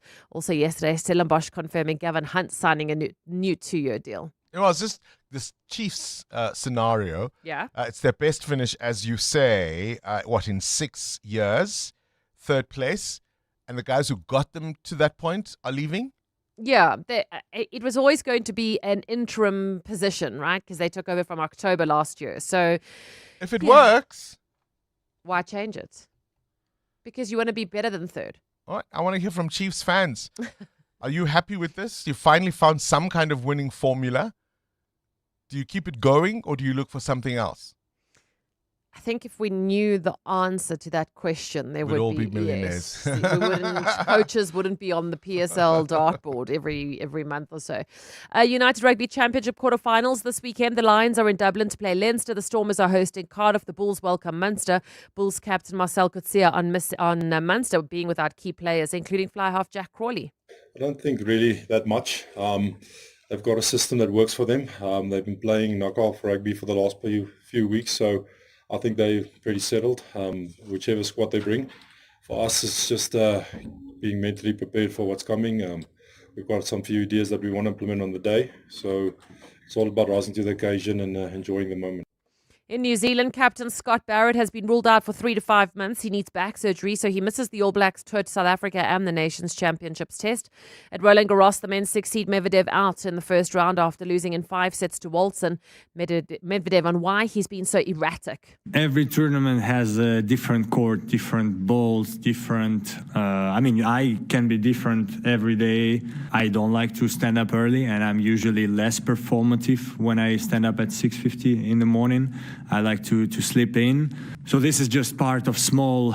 In tennis, you need to adapt to the things, and sometimes I'm not good enough to adapt to it, and sometimes I am. And that's basically all I can tell you. Also out the 9th seed Bubelech, but no problem for top seed Sinner. Ogiela Sim needed 5 sets. On the women's side, the 5th seed Pagula is out as Sabalenka and Goff are through. At the Telkom Netball League, Cranham stay top of the table with a 16-point win over Southern Stings and play the Flames today. The Jaguars stay 4th after they beat the Aloes by 8. Cindy Palusa, Eyewitness News Sport. Hey guys, this is Robert Marawa, Hollywood Bet's brand ambassador. Playing responsibly is part of the winning strategy. Make smart choices and continue to score. If you or someone that you know needs help, call the South African Responsible Gambling Toll-Free Counseling Line on 0800 006 008 or WhatsApp help to 076 675 0710. Hollywood Sportsbook is a licensed betting operator. Hollywood Bet supports responsible gambling. No persons under the age of 18 years are permitted to gamble. Winners know when to stop. Evolution doesn't wait. Introducing the Chang'an Uni S. Unexpected, unmistakable, uncompromising. Engineered to a higher standard, unlike anything in its class. Unsurprising, really. from China's oldest automaker, trusted by 30 million drivers worldwide. And at $4,999 per month, it's an unbeatable offer too. Chang'an Finance, T's and C's apply. Visit chang'anmotors.co.za for more. The Chang'an Uni S. Chang'an, driven to evolve.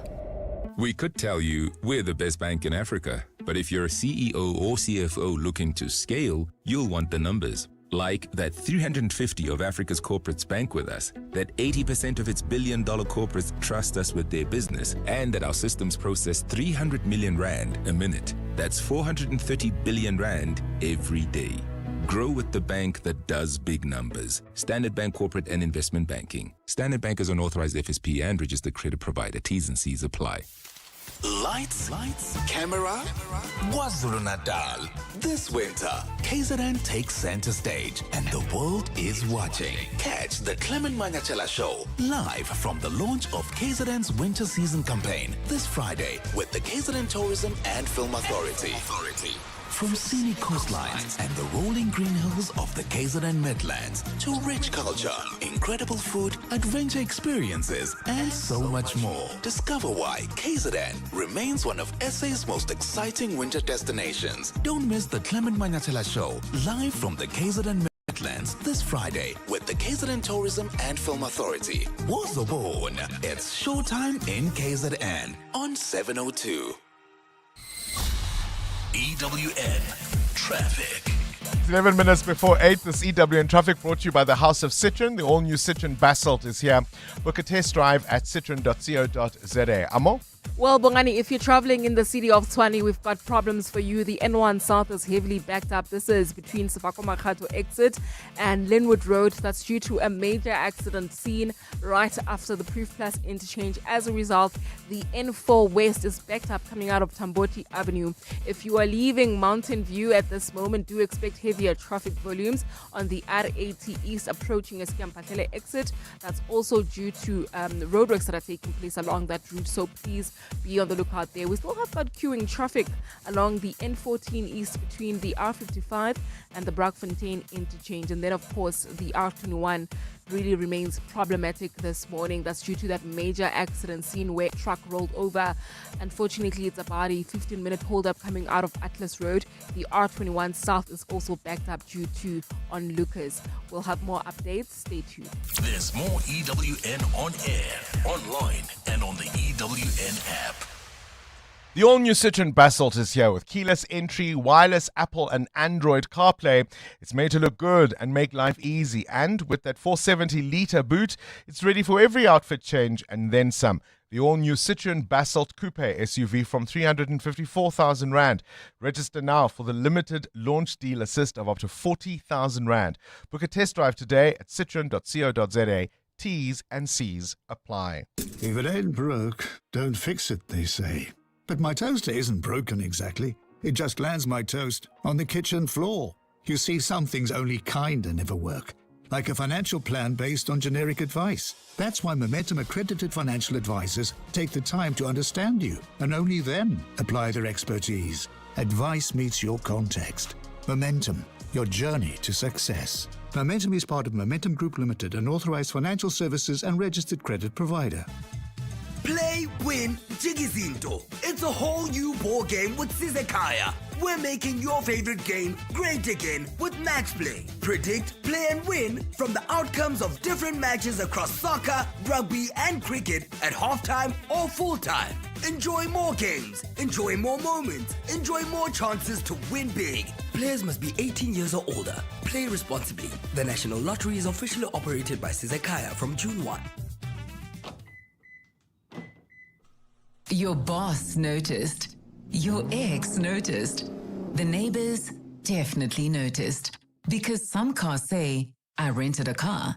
And some cars say, I rented the car. Sani Sixt Rent a Car. Premium rentals. For people who don't settle. Choose the right car. Rent Sani Sixt on sani.co.za. The Money Show. Weekday evenings at 6. We keep hearing how difficult it's been for our farmers to export. And besides all of that, they were able to really increase their figures in this period. We have had an excellent agricultural season. The output of great quality is there. And of course, the fact that we're still fairly competitive and able to place these products in the world market at good prices, which is why you're seeing these exports and the demand that is out there for the South African agricultural products. Wandile Seklobo is the chief economist. The Money Show on 702. Let's walk the talk. The Money Show with Stephen Curtis is brought to you by Absa Business Banking. Today's customers expect payments to be instant, simple, and secure. And businesses that adapt stay ahead. Discover solutions built for SMEs and the future of African payments. Visit absa.co.za/business to learn more. Absa is a registered FSP. 702. What's the question? For 2,000 Rand in cash, all thanks to Outsurance. Please tell me, what's the question? If the answer is 1975. Let's go to Lerato. Lerato, what's the question? Good morning. In which year on this day was American rapper, singer, and record producer Andre Lauren Benjamin, who is also known as Andre 3000? Yes, indeed. A former famous part of the duo Outkast, and so many songs he's been responsible for. Lerato, you're absolutely right. It is his birthday. You win 2,000 Rand. All thanks to 702 and Outsurance. Sorry, Miss Jackson. Never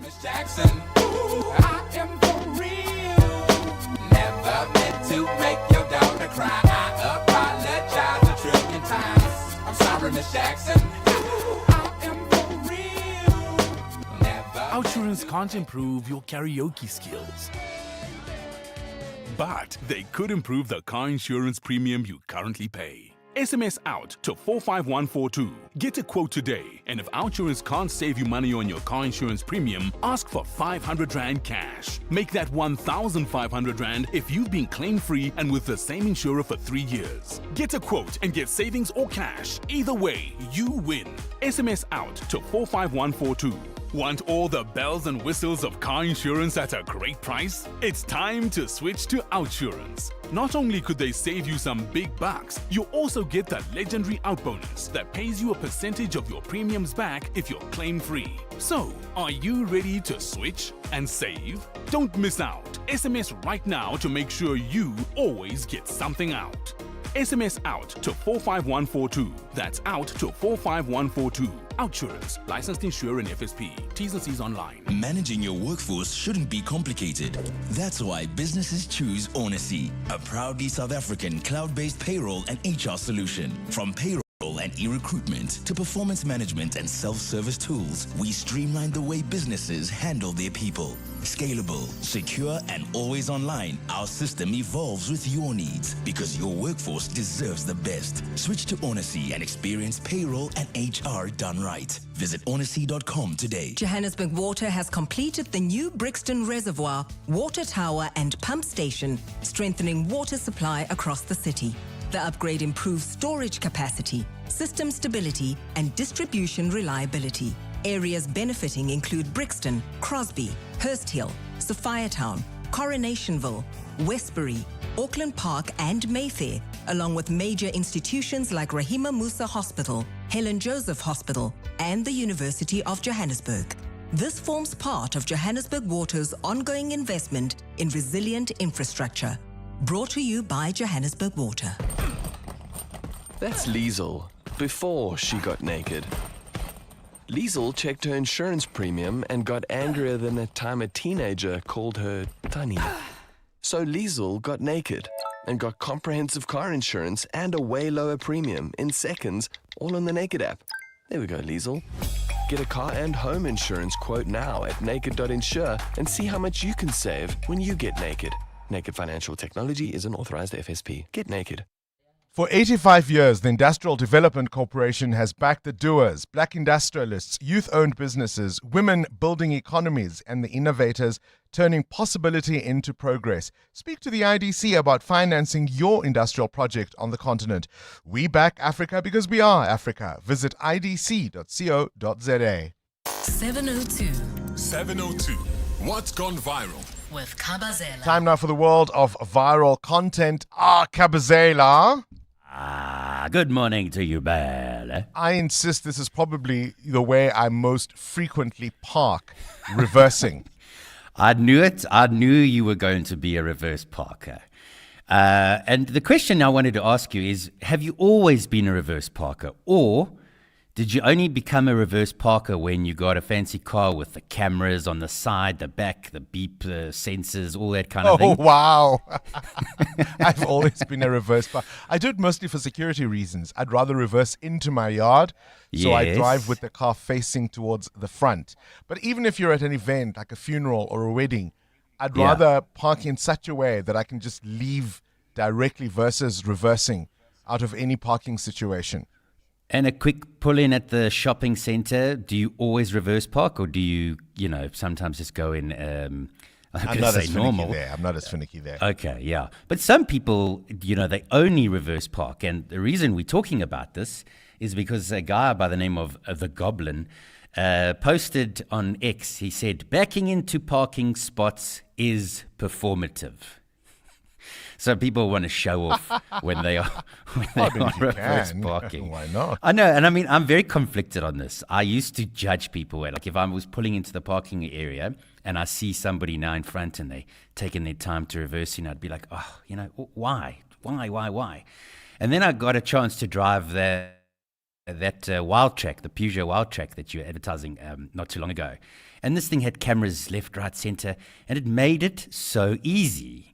So now I get it. I really understand that reverse parking really is easy and it is convenient.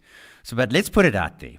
Are you a reverse parker or not? And do you judge people who don't or do reverse parking? And how did you start doing it? Was it because some companies, Bongles, have policies, health and safety policies, where you have to reverse park into the parking at the office so that if something happens, you can get out quickly? So let's have the chat about reverse parkers, shall we? All right. Are you a reverse parker? And tell us why. 702 Feedback with Rupfiwa Kone. So you park opposite me in the parking lot. You are a reverse parker. I am a reverse parker, and I promise you it's not because I like attention. It's just for convenience. Is it the fancy cars with the cameras and all the I'm just a good driver. Bongani. I don't need all that. What other feedback do you have for us? Well, Bongani, listeners are simply not convinced about our elderly leaders, Bongani, who have made decisions, no matter how well intended they were at the time. They are not convinced that they are willing to take accountability, that those decisions no longer work for this current generation. Or at least understand how we got here. I mean, there is something about somebody who is a veteran leader, who is a voice of authority, who should have that kind of gravitas, who'll be able to say, based on all the hats I wore and the roles I played, I can make a concession to that kind of criticism, but, or that criticism is wrong because, but I wish we'd have been able to get an answer. But in fairness, we're talking to a retiree who's now mostly out of public life. This is EWN. Repatriation program helps to get some Ghanaians back home, and search resumes for 7 villagers trapped in an Asian cave.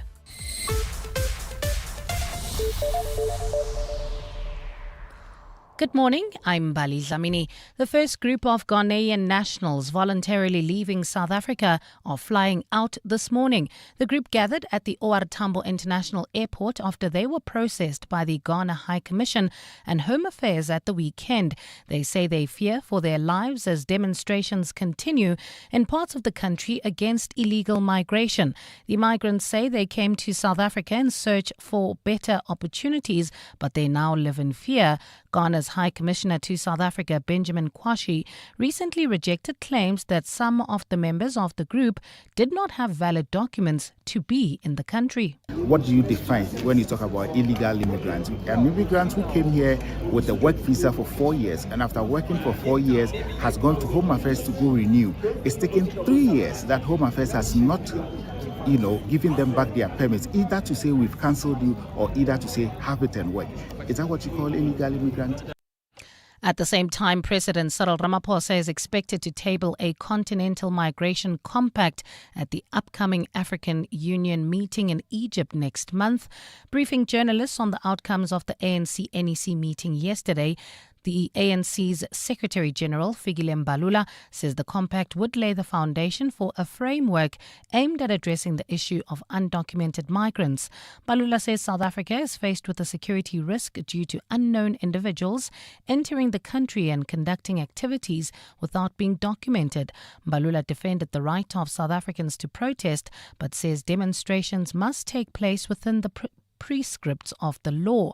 He says South Africans are not xenophobic, but that countries across the continent and the globe are grappling with the crisis of illegal migration. We have a problem in South Africa of illegal, undocumented people who come to our country. And that is a big risk of national security.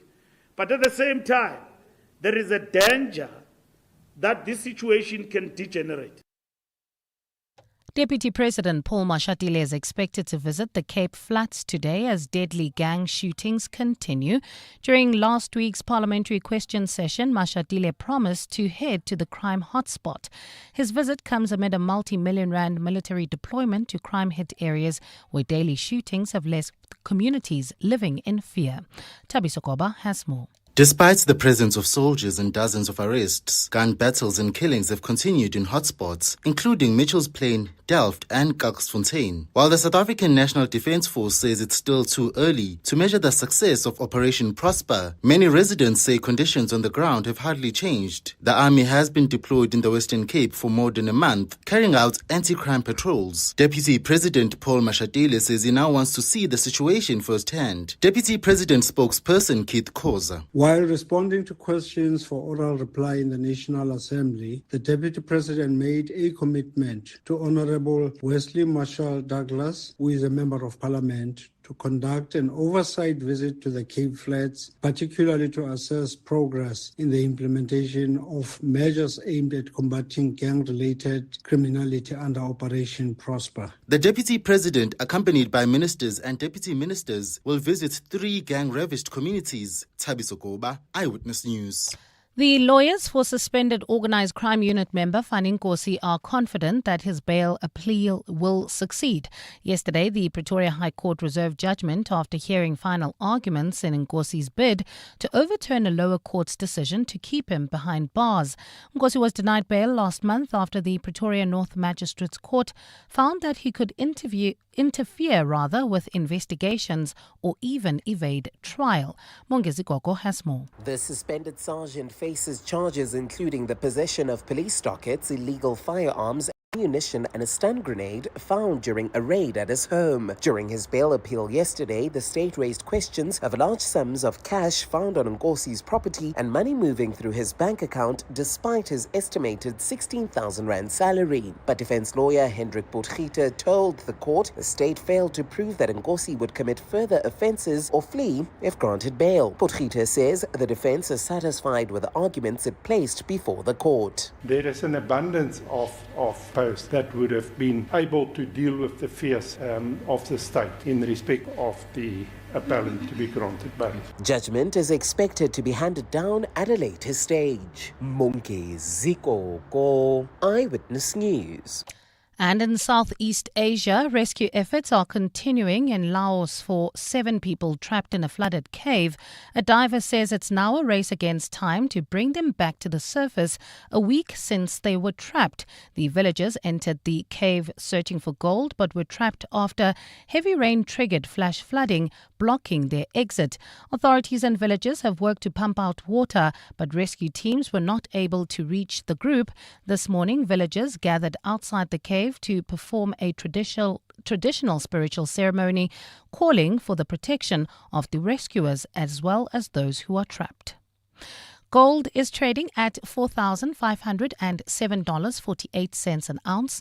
The rand is at 16.36 to the dollar, 22.03 to the pound, 19.01 to the euro, and Brent crude oil is at $98.85 a barrel. And in the traffic in the city of Tshwane, we've got heavy delays on the N1 South. This is between Sefako Makgatho exit and Linwood Road. That's due to a major accident scene as well as roadworks. There's also roadworks that are causing heavy traffic volumes on the N3 South. This is just as you approach the Kilulis interchange. And in your sport, Bafana coach Hugo Broos will announce his 26-man squad for the FIFA World Cup, broadcast live on the SABC from 7 p.m. tonight. British media reporting Enzo Maresca will replace Pep Guardiola at Manchester City, and All Black captain Scott Barrett out for 5 months. A partly cloudy Wednesday in store for Gauteng today. Temperatures will peak at highs of between 20 and 23 degrees. The top story in EWN, the first group of Ghanaian nationals voluntarily leaving South Africa are flying out this morning. EWN, in touch, in tune, and independent. For the latest, visit ewn.co.za or download the EWN app. Joburg is more than just a city. It's an energy that connects us all. That's what makes this one so special. In 702, Josie My Josie Walk the Talk, hosted by the city of Johannesburg. Enter now on primemediaplus.com. This is Breakfast with Bongani Bingwa on 702. Let's walk the talk.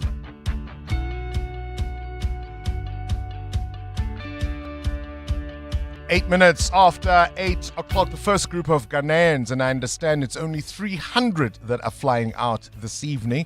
800 were at the airport yesterday. They've been processed by the Ghana High Commission and Home Affairs from the weekend. So that's what's unfolding. President Ramaphosa, of course, also expected to table a continental migration compact at the upcoming African Union mid-year.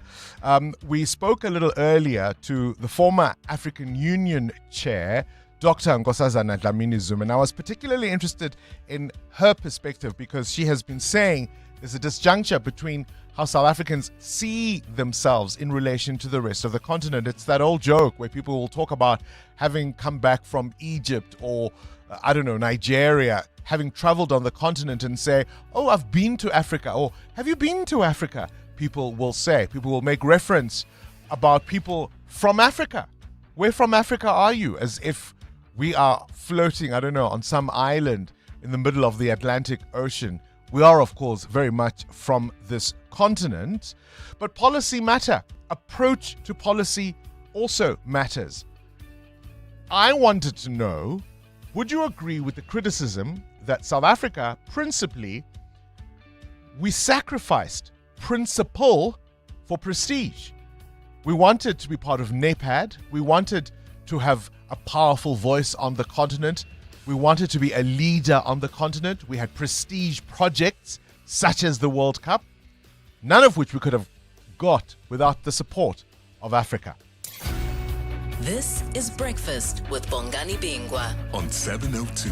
Let's walk the talk. So what did we do? What did we do? We looked the other way. We celebrated Mnangagwa, even though he continues to be really a brutal dictator. We celebrated Robert Mugabe. It's quite clear that the election of the year 2000, yes, it led to some kind of cooperation agreement with the MDC. But you'll remember Morgan Tsvangirai was beaten to a near pulp by ZANU-PF thugs. He almost accepted that position, you might argue, under duress. And as soon as they could, ZANU-PF cemented their place in terms of how those elections continue to be rigged in Zimbabwe. There's no such thing as a free press in Zimbabwe. Come on. We saw how opposition activists and NPOs were targeted. People were beaten, thrown in jail. And we looked the other way. And it goes all the way back to 1995 when Nelson Mandela first criticized Nigeria around the Sani Abacha matter. When we understood that we had to stay on side with the rest of the continent. We dared not criticize our brothers and sisters, particularly, of course, other liberation movements. The consequences, certainly in the SADC region, have meant economic meltdown in many of our neighboring countries. That's why their citizens are here. Was that a mistake? Should we have taken a go-it-alone approach? And are the responses to what we are seeing on the continent and what we are seeing in South Africa justified as a result? What are your thoughts, Muteo? I mean, as I hear you talk, I'm wondering whether the African solutions for African problems was actually ever acted out by our leaders, because there was a big PR drive to say we need to have African solutions for African problems. We can sort out our own problems. We don't need the West coming in to tell us what to do. But as you say, and with the different examples you've given of Nigeria and the Zimbabwe issue that's also happened with their elections, we've never really taken a stance, especially as South Africa, to say, no, this is completely wrong. This is not democracy. And obviously, these things play themselves out over the years, whether it's people having to migrate to find better opportunities, better healthcare, better schools, better opportunities for economically. That's why we find ourselves here, because we've never really taken a stance to say, fix the problem, we'll help you fix it, but there is a problem in the first place. And so coupled with our own failures, right, around economic growth. We haven't sorted out our coupled own. with all of the pressures on our services and the fact that when those countries were in free fall, we said nothing, right? How many elections, and you can take any number of countries, how many elections did international observers raise questions about? And we said, thumbs up. We said, thumbs up. How did we think this context was going to occur? And so again, I ask the question, when people get angry and they want to blame migrants who have come into South Africa as if we would have done something different, is our anger directed at the right place? Morning, Bongani, and the 702 lenders. Please assist me. Maybe I'm too ignorant. When we are speaking about illegal migrants or immigration that much and much is referring to, that most of us sometimes the South Africans refer to, are we referring to Africans? Or is it everyone, irrespective of which continent they come from, whether it's Europe, North America, South America, Asia? Good morning, Bongani. Look, I think now the media, including government in general, you have arrived at the crossroad whereby this is a wake-up call, whereby South African has said enough is enough. Because you guys, you are turning a blind eye to the realities on the ground. Good morning, Bongani. I'm just wondering, isn't inciting violence a criminal offense? So then why are we not arresting people here? Good morning, Bongani. No, let us correct you. You guys, you are the one that making these things to be out of hand. We are against any illegal migrant. Illegal. The illegal ones must go back home. I don't know anybody. I don't know. I could be wrong. Muteo Amo, have you heard anybody in support of illegal migration? Has anybody, even in government, in the media? I don't even think my dogs are in support of illegal migration. So I'm not quite sure where that one comes from. Why don't we arrest people who incite violence? Do we do that, Muteo?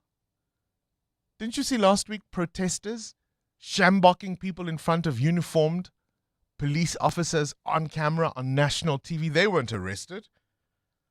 They weren't just inciting violence. They were committing it on TV, live. We didn't arrest them. What do you mean we're going to arrest people who incite violence? Peter, you're in Sandton. Good morning. Hi, Bongani. Great show. Fascinating listening to the previous minister. We identified that the only way you're going to get rid of unemployment is by creating business. And we have our own experience with trying to create a trade school with the various governing bodies. Beyond disgusting how they handled it, beyond incomprehensible, bribes, lack of funding, the red tape, let alone the issues with BE, which we know is a sensitive topic. But absolutely crazy that you've got entities that want to create business, which will help unemployment, which will help skills, and that is completely missed by all forms of this government. Peter, just slow down a little for me. Tell me firstly, what kind of enterprise you were trying to establish? What kind of training would you have provided? A trade school with carpentry, plumbing, and electrical. And just in terms of the scale, how many people would you like to assist? You need to target low to middle income. So you need a minimum of 2,000 people across various trade schools to make it viable for one, bringing in the educators, which unfortunately a lot have left the country, to bring them back in. But you also need government funding to help with the low income to middle income, because it's not the rich that need this. If you look at all the townships, look at how people are actually building their own properties. Give them the schools to build their own homes. And so That's what obstacles did you encounter, Peter? Government funding, red tape, blatant asking for shares and bribes, blatantly. We pulled out. This was over 10 years ago, and nobody's interested in helping us anymore. So we've moved these assets out of South Africa. Well, that is a pity. Peter calling us from Sandton saying he had an opportunity that could have trained learners and apprentices, I imagine, in the thousands, meeting red tape and offers for bribery. And so he has pulled out. This, of course, in the context of our guest a little earlier saying that she just returned. This was Nkosazana Dlamini Zuma, who says she's just returned from India and was impressed by trade schools there that are giving young people skills. And isn't that one of the things that we see around people who are migrants who come into South Africa, who start up businesses? Many of them have particular skills, whether that's plumbing or electricals or bricklaying and building, right down to, making dresses, right down to hair businesses and so on. There are entrepreneurs with particular skills. Zamani, you're in Davidton? Thank you, Rongan. I'm just going to be very clear, and you've just added a salt with what you've said now, talking about hairdressers and all of that. We are saying that the media and the government people, they are the ones that are perpetuating the situation. We are very clear as majority black South Africans, as majority marginalized South Africans, that illegal immigrants, undocumented foreigners, we want them out of our country. 30 June is just the landing space. We are going to do more harm to them, because now more harm means that they must be deported. Nothing else. You can't glorify the situation where South Africans are suffering. Zamani, I'm going to have to cut you off there, because I'm not quite sure what you mean about we're going to do harm, but obviously this is not the platform you're going to get to incite that kind of message, that kind of thinking. It's very easy to say it's the media, it's the government, it's those in ivory towers who perpetuate. You can't give me a specific example of sample of one I have done so, but it doesn't also mean that we're going to sit here and deal with this information in an unquestioning way without looking at the data, without looking at what the facts are, no matter what the appearances may be. EWN Traffic. 20 after 8, this EWN Traffic brought to you by Outsurance. SMS out to 45142 and you could save on your car insurance. If you don't, you can ask them for 500 Rand. There's delays on the R21. That continues to be a challenge, Amo. Indeed, Bongani, we still have got that truck that rolled over in the early hours of this morning. As a result, about a 20-minute hold-up coming out of Atlas Road towards Pomona Road. There's also queuing traffic on the R21 south approaching the scene. Please try to keep it moving if you are traveling on the southerly direction. If you are heading towards the city of Tshwane, do expect heavier traffic volumes on the N1 north between the Baku interchange and Allendale Road. That's due to an accident. The N1 south is also backed up as a result. More updates coming up. Stay tuned. There's more EWN on air, online, and on the EWN app. The Outsurance Pointsman can't help you choose the right outfit, but they can help you get to the dinner on time. Seeing them on your route just makes you feel better. The Outsurance Pointsmen have been easing traffic congestion so everyone gets to where they need to be quickly and safely for the past 20 years. With Outsurance, you really always get something out. In proud partnership with 702. Show them some love online using hashtag #PointsmanLove. Outsurance is a licensed insurer and FSP. Today, standing out in the job market is more important than ever. Postnet and Huru are here to help you succeed. Did you know that many organizations require a criminal record check before hiring? From educators to retailers, drivers to lawyers and more, Postnet has you covered. from just 335 Rand. Add a Huru criminal record check to your CV and stand out from the crowd. Visit your nearest Postnet today. Postnet, helping you succeed. In life's most challenging moments of loss, compassion can be your greatest comfort. You shouldn't have to face the financial burden of losing a loved one by yourself. Rest assured, Clientele's funeral plans pay out cash within 24 hours. You can cover up to 13 family members on one plan, ensuring all your loved ones are taken care of, and 3 children are covered at no additional cost. With Clientele, you're not just buying a plan, you're also buying peace of mind. When the time comes, you will need to make important calls with your 200 Rand airtime you will receive when you claim. Plans offer double accidental death cover, as well as transport, grocery, and unveiling benefits. Apply today. It's easy. There are no medical examinations and no paperwork. SMS funeral to 31586. That's 31586. Clientele Life is an authorized FSP and licensed life insurer. T's and C's online. Standard rates apply. It's game day, and the family's facing off against the Snotties and Flemmies. Dad's down! Blocked sinus and mucus is gaining ground! New game plan. Let's bring in the ACC team. With ACC, Mom's got the winning play. Entering the field, ACC helps break down mucus and clear the airways. Choose the winning team when you're facing Snotties and Flemmies. If it doesn't say ACC, it's not ACC. For 85 years, the Industrial Development Corporation has backed doers, black industrialists, youth-owned businesses, women building economies, and the innovators who turn possibility into progress. So speak to the IDC about financing your industrial project on the continent. We back Africa because we are Africa. Visit idc.co.za. 702, The World View. With Adam Gilchrist. All right, 23 after 8. Let's catch up with news from elsewhere in the world. Adam, very good morning to you. Attacks Morning. and threats. Gosh, it's all happening, isn't it? Yeah, taking in 3 different theatres of conflict. We've got Iran saying the US has committed a gross violation of the ceasefire with those airstrikes it launched on the country. US Central Command says Iranian missile sites and mine-laying boats were targeted, calling them actually self-defense strikes, which is an interesting point on self-defense, but also just when peace talks are meant to restart, or at least negotiations heading towards peace. Israel, meanwhile, launched an intensive wave of strikes across Lebanon, killing at least 31 people, according to Lebanese officials.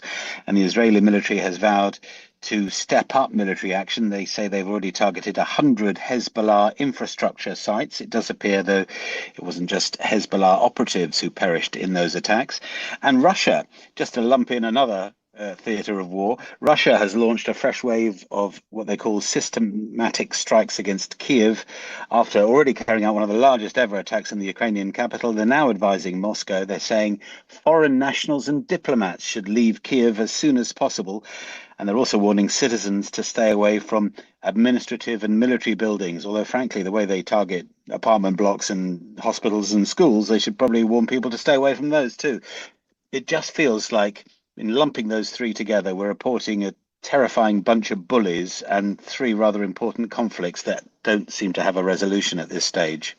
Adam, now I'm no business consultant, but I know well enough that you probably don't want to offend your 3rd largest global market. No.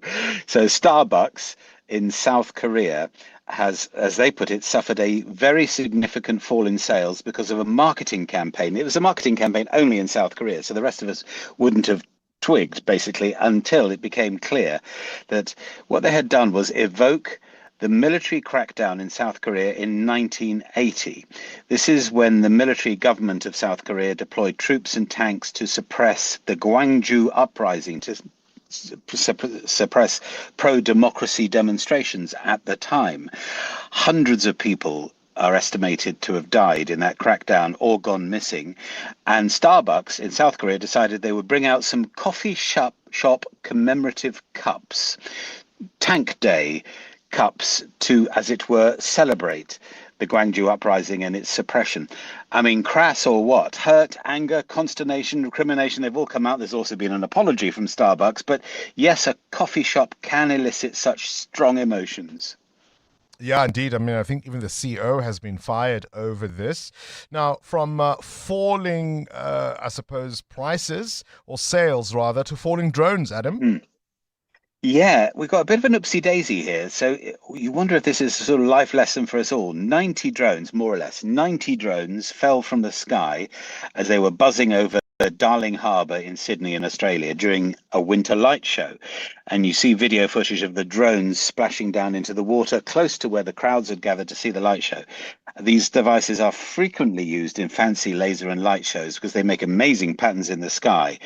On this occasion, no one was hurt, but we're talking about sizable, I mean, they're little, but they're nonetheless sizable, and falling from a height, they are quite weighty. And the company in charge of this light show, Sky Magic, happens to be a UK company, but they blamed a change in radio frequency for the glitch. Suddenly, they basically couldn't contact the drones that were meant to be forming fancy formations. But just at the time that we are about to fill our skies with drones for deliveries and surveillance and light shows, I mean, you name it, how long before the drones start falling on us? In this occasion, no harm done. You just wonder if there's a matter of time and there's a lawsuit coming somewhere. And will AI simply say, oopsie daisy? Adam Gilchrist with this morning's Worldview.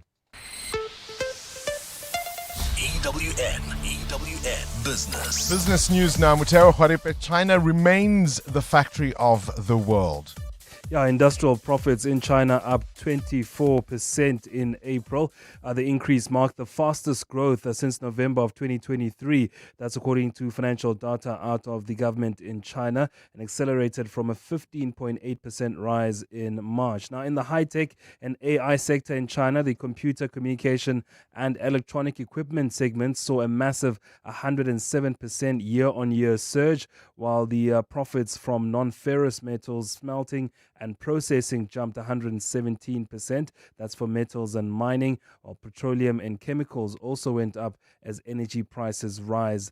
That's gone up to 73%. So China priding itself then in still being the producer for most of the world. So it's not a bad time to be in the car rental business, Mattel? No, not at all. Zeda making a lot of money at the moment. Car rental group Zeda are delivering positive first half results, with revenue increasing by 3.2% to 5.5 billion rand, while profit before tax was also up more than $500 million. The company, which operates the Avis and Budget rental brands, saw its brands grow during the period, with a 7.5% growth in the leasing business and 12.9% increase in the vehicle sales as well. This is for used vehicles. The company also benefited from continued domestic travel demand. There were some bumps on the road, though. The car rental division faced pressure as consumers shopped for more affordable prices, leading to a 2.7% drop in rental revenue. Your indicators? Markets were lower yesterday, with industrials and mining shares down, while the rand is at 16 rand 36 against the US dollar, 19.05 against the euro, and 22 rand 1 cent against the British pound. Price of gold, $4,496 an ounce, while platinum is down 1% at $1,936. Brent crude at $97 a barrel. That's your morning business. Stephen Grotes with more this afternoon. Gosh, I'm reminded of a phrase when Nigerians wanted Ghanaians out of their country. Ghana must go. Bali Dlamini. Well, Bongani, good morning. The first 300 Ghanaian nationals who are voluntarily leaving South Africa due to ongoing tensions have now departed from the OR Tambo International Airport. Government in Ghana, together with the South African authorities, facilitated the process today. The repatriation comes as tensions continue to rise over illegal migration in the country. The migrants say they came to South Africa in search for better opportunities, but they now live in fear. Jabuli Limbata is at the OR Tambo International Airport. The first group of Ghanaians seeking to return to their home country has gone past the boarding gates after their government offered assistance with repatriation. The Ghana High Commissioner has accompanied them all the way to the flight to ensure the process of boarding the plane runs smoothly. They are set to land in Accra and then head to their respective homes. On Sunday, about 800 Ghanaians processed their documentation at the embassy in Pretoria. A second group is expected to travel later this week. Jabuli Lembata, Eyewitness News, OR Tambo International Airport. Western Cape High Court Judge Mushtaq Parker will be allowed to make oral representations to Parliament's Justice Committee as to why he should not be impeached. It's the first time the committee has accepted such a request from a judge facing impeachment. Yesterday, MPs agreed that his case was not clear-cut and could have an impact on confidence in the judiciary. Lindsay Dentlinger reports. The Judicial Services Commission found Judge Parker guilty of gross misconduct in October last year after he provided conflicting reports about an alleged physical altercation between him and former Judge President John Hlophe, who was impeached by Parliament in 2024. While the details of Parker's medical reports were not publicly shared, MPs intimated that a brain tumour may have impacted Parker's conduct in 2019. DA MP Glynis Breitenbach said Parker's case was a very serious matter with potentially major repercussions. This is a judge who's been sitting on the bench for some time. He's heard matters. What are the implications of this on those matters? There's a whole can of worms here waiting to be opened. The ANC's Oscar Matafa agreed, saying while he did not think the committee should reconsider the case, it had to determine whether the sanction is fair. Committee chairperson Gola Ngola said Parliament did not want to create the impression that it has a butcher's knife for judges. Lindsay Dentlinger, Eyewitness News, Parliament. And in Brazil, deforestation in the Amazon has fallen to its lowest level since 2019. This is good news in the fight against global warming. South America's biggest country lost 985,000 hectares of native vegetation last year, down 20.6% from 2024. This is the lowest figure since record keeping started in 2019. President Lula da Silva has made the fight against deforestation a central tenet of his administration. A fine Wednesday in store for Gauteng today. Temperatures will peak at highs of between 20 and 23 degrees. And in the traffic, we've got delays on the R21, both directions in and out of Pomona Road. That's due to a major accident scene. There's also queuing traffic on the N1 South in the city of Tshwane between the N4 exit and Linwood Road. The top story in EWN, the first 300 Ghanaian nationals voluntarily leaving South Africa due to ongoing tensions have now departed from the OR Tambo International Airport.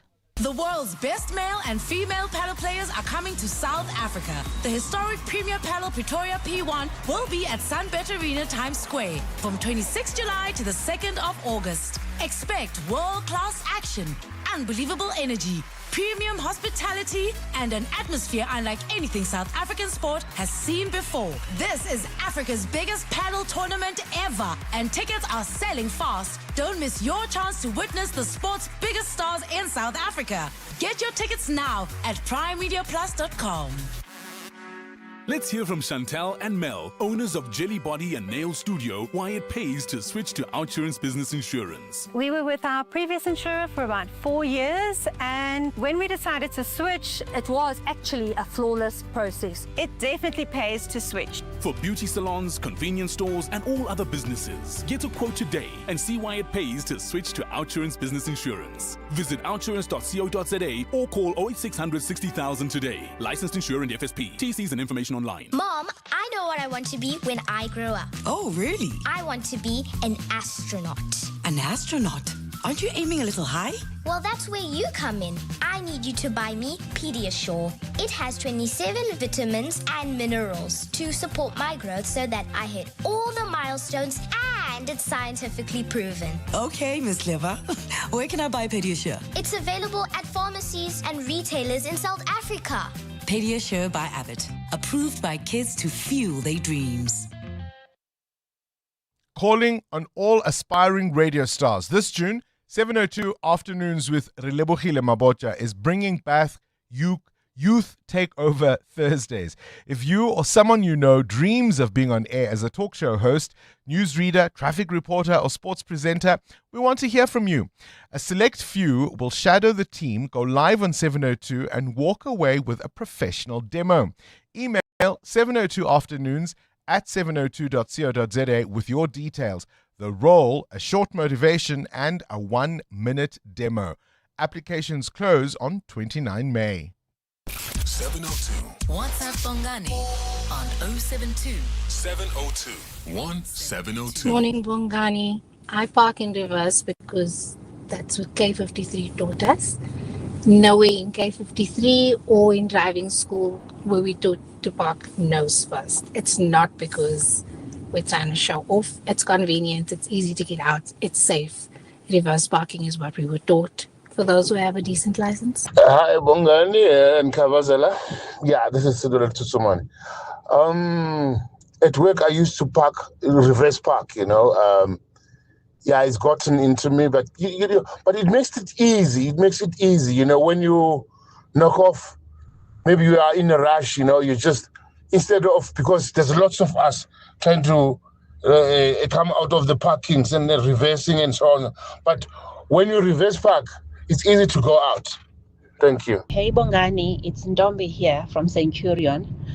I reverse park because I never have the 2 rands. So I'm very stingy. I don't have that 2 rand for those guys there. So that's why I always reverse park and I love it. Have a good day. Bye. Good morning, Bongs and Kabazela. This is Tembile from Pretoria. I'm also a reverse parker. The only reason I do the reverse parking most of the time, it's for convenience as well as for safety in the case of an emergency, so that one is able, to quickly maneuver around. Have a great day. Morning, Bongani. It's Terence Singh. When I visited Namibia, certain municipality offices that you visited, you had to reverse park. Otherwise, you got a fine. Take care. Bye-bye. Good morning, Bongani and Kabazela. I also used to judge people who reverse park. I thought they were just performing for attention. Until I realized with a bigger vehicle, a minibus that we use as a family, it's much easier to reverse park than to park normally. So I also used to thought that was performative, but it's not. Kabel in Pretoria. Good morning, Bongs and the team. I'm a guy and I have a code 8, code B driving license. So, guys always laugh and say, that's for women. But can I tell you, code 8 drivers, we are the best in reverse parking, in side parking. We are the best. Code 10, these guys can't park. They just can't park. But I don't understand what's performative about, if you've got a skill and you know how to deploy it, what's performative about reverse parking if you can? Amo? Drama. It's just the drama of it all. So you don't know how to alley dock? Why are you being dramatic when it's like people who drive a certain brand and in the parking they park far away from other people because they don't want So you don't know how to alley dock?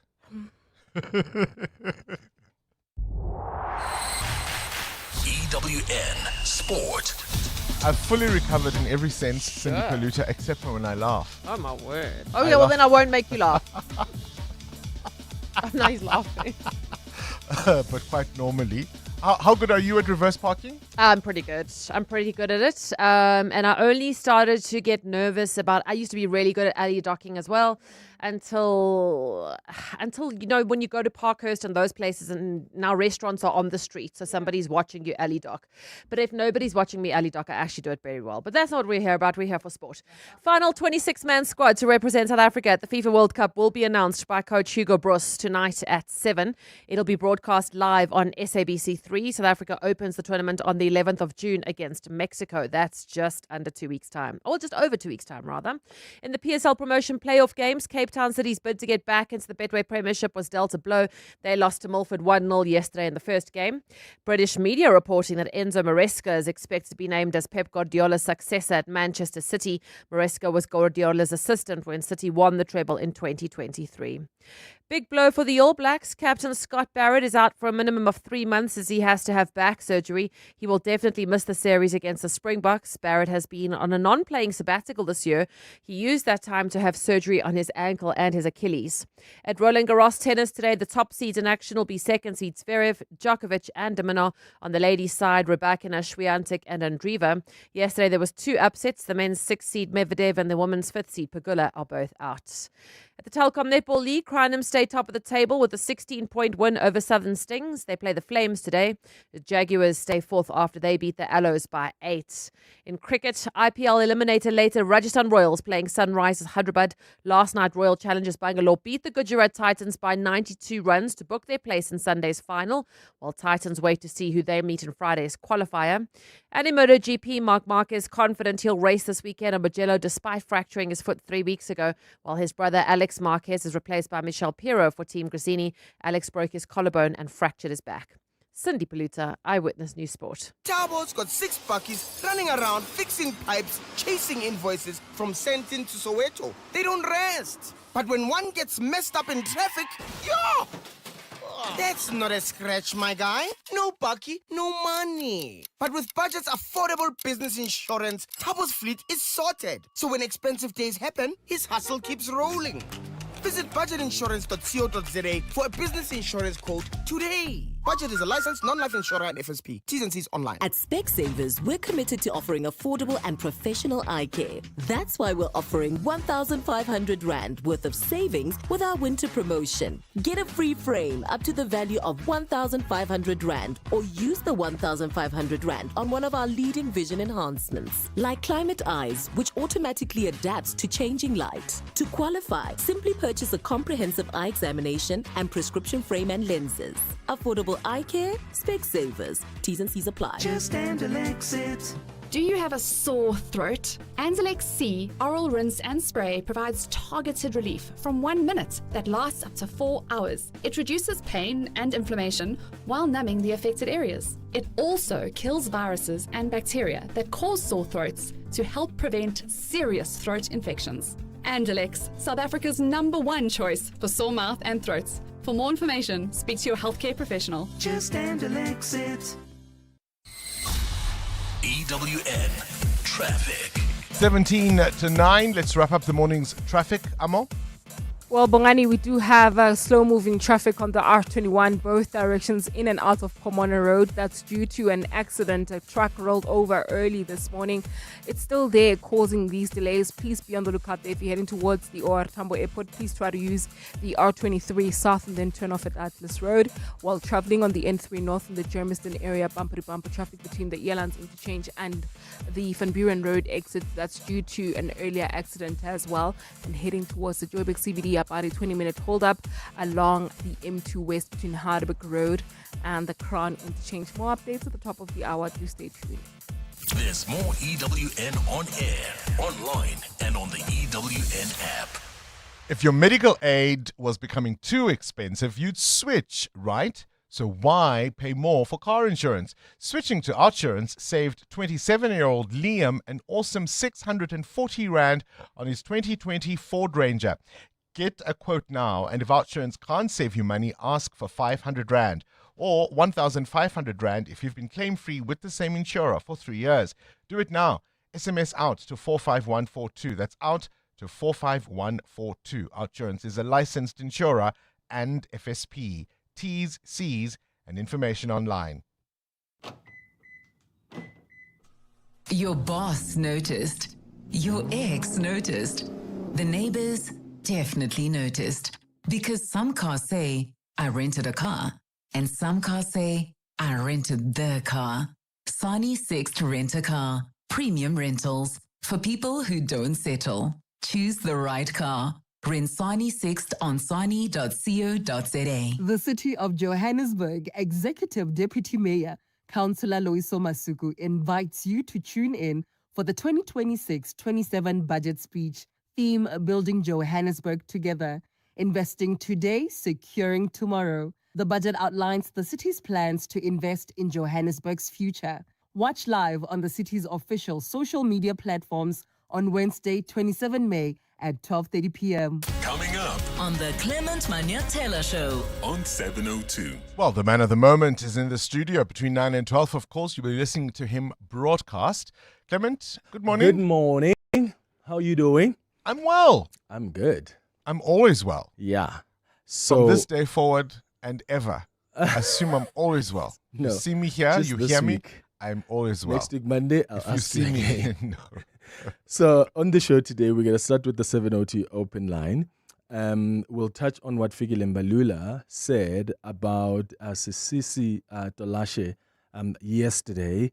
As you know, reports suggesting that the top leadership of the ANC has asked her to resign as the ANC Women's League president and also as a member of parliament. But also, we're going to have a conversation about an incident that happened at Pretoria Boys High with a pupil who threatened to conduct like a school shooting. It happened a couple of months ago. He was smoking weed, and then he threatened the teacher and said, there's going to be a school shooting here, and I'm going to be responsible for that. And the school has since found evidence of him having conversations on WhatsApp trying to purchase a gun. So the school decided to expel him, but the Department of Education says, hold on, what are you doing? That's too extreme. Let's rather suspend him for about 12 months. So the school is now taking the department to court. So the department will come and speak to me just to understand what their rationale is on the open line this morning. And then at 10 o'clock, we're going to speak to the Minister of International Relations, Minister Ronald Lamola. He believes that the diplomatic pressure over the xenophobic tensions here in SA is partly coordinated to undermine South Africa. I've just Partly coordinated by whom? Well, the different countries on the continent, he believes that probably they are not happy with the position South Africa has taken on the ICJ. And that's why they've taken such a posture where they even rely on fake news to condemn South Africa for the attacks that are currently taking place. I asked him a few questions about that, so I'll play that interview at 10. 10:30, we'll have a conversation about the three spheres of government. Do provinces and municipalities have enough autonomy? Does national government also sometimes exercise too much control? And then at 11 o'clock, we do our Listener's Choice feature. Today, we're discussing the policy issue that's been a source of tension between ICASA and the Minister of Communications, the Equity Equivalence Investment Program. Starlink. Or should we call it Starlink? Starlink program. Starlink. Yeah, and then we'll wrap up the show with the sharing space. All right, Clement Manya-Taylor between 9 and 12. That's Sia before he got naked. Sia had a bumper bash and had to reattach his fender using duct tape and a prayer. So Sia got naked. He got comprehensive car insurance in seconds and can now submit claims instantly on the Naked app. No more arts and crafts for you, Sia. Cover your car and home now at naked.insure and see how easy insurance can be when you get naked. Naked Financial Technology is an authorized FSP. Get naked. We're calling on Joburg to walk the inner city with us. In 702 Josie My Josie Walk the Talk. Babize bonke. Enter now on primemediaplus.com. Still shopping around for a saving here and a deal there? Choose Checkers, SA's #1 in value supermarket, and save on deals like Nescafe Gold Instant Coffee, 200 or 220 grams for $149.99. Save 50 Rand. Cadbury Chocolate Slabs, 150 grams, any two for 79 Rand. And Lovey's Ultra Value Pack Disposable Nappies for $149.99 per pack. Valid until 7 June, only at Checkers.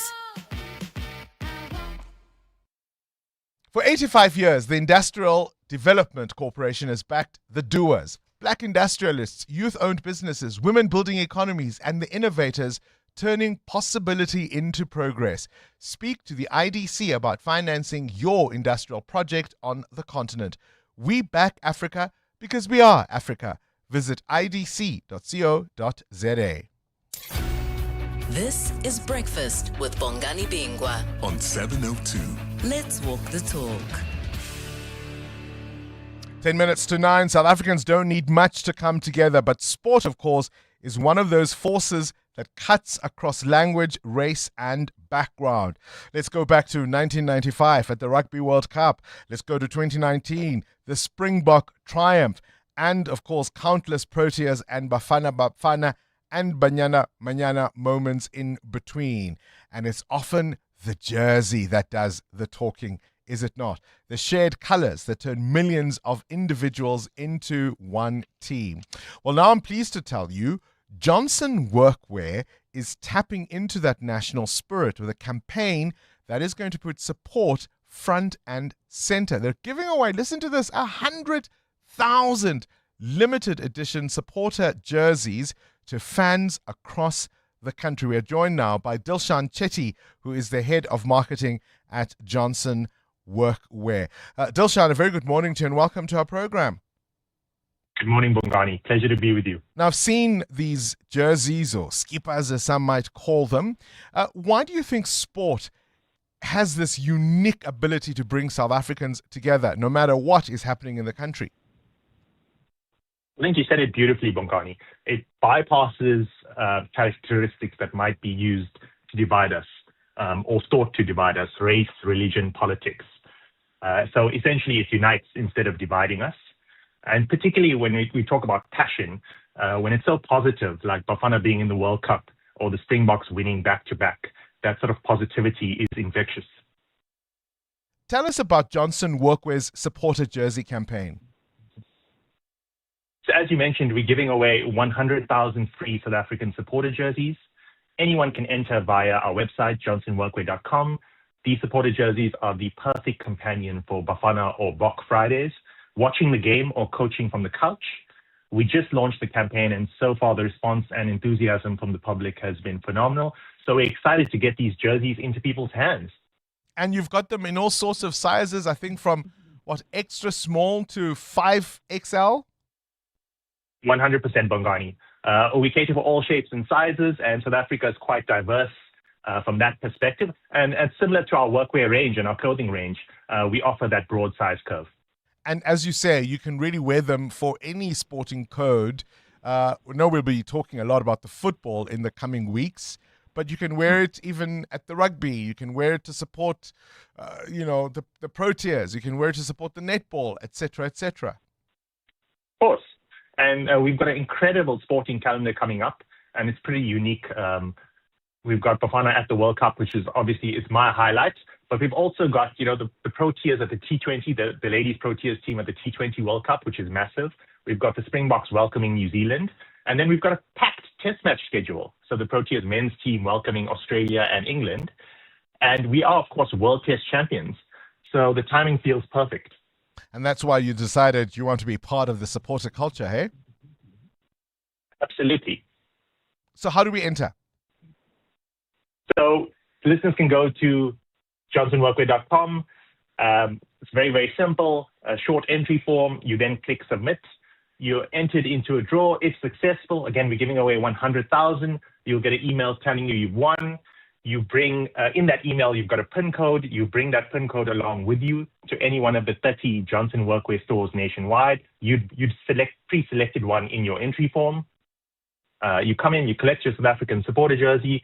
While you're there, you grab a complimentary cappuccino or coffee. You check out our store and product offering. And, you wear your shirts and you get behind our national teams. Fantastic stuff. Appreciate your time.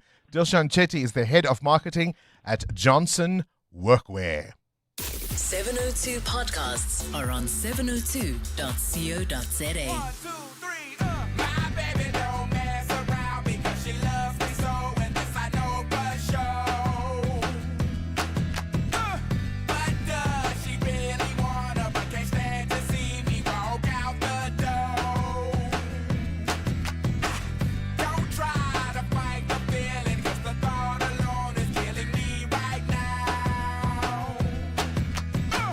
Thank God for mom and dad for sticking two together, 'cause we don't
right here goes out to all the babies, mamas.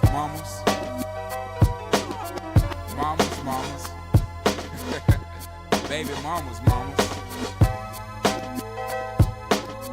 Yeah, go like this. I'm sorry, Miss Jackson. Ooh, I am for real. Never meant to make your daughter cry. I apologize a trillion times. I'm sorry, Miss Jackson. Ooh, I am for real. Never meant to make your daughter cry. I apologize a trillion times. My baby is drama, mama. Don't like me. She doing things like having the boys come from her neighborhood to the studio trying to fight me. She need to get a piece of American pie and take her bite out. That's my house. I disconnect the cable and turn the lights out. And let her know her grandchild is a baby and not a paycheck. Private school, daycare, medical bills, I pay that. I love your mom and everything. See, I ain't the one who lay down. She wanna rip you up and start a custody war. My lawyer, stay down. She never got a chance to hear my side of the story. We was divided. She had fish fries and cookouts for my child's birthday. I ain't invited. Despite it, I show her the utmost respect when I fall through. All you do is defend that lady when I call you. I'm sorry, Miss Jackson. Ooh, I am for real. Never meant to make your daughter cry. I apologize a trillion times. I'm sorry, Miss Jackson. Ooh, I am for real. Never meant to make your daughter cry. I apologize a trillion times. Me and your daughter got a special thing going on.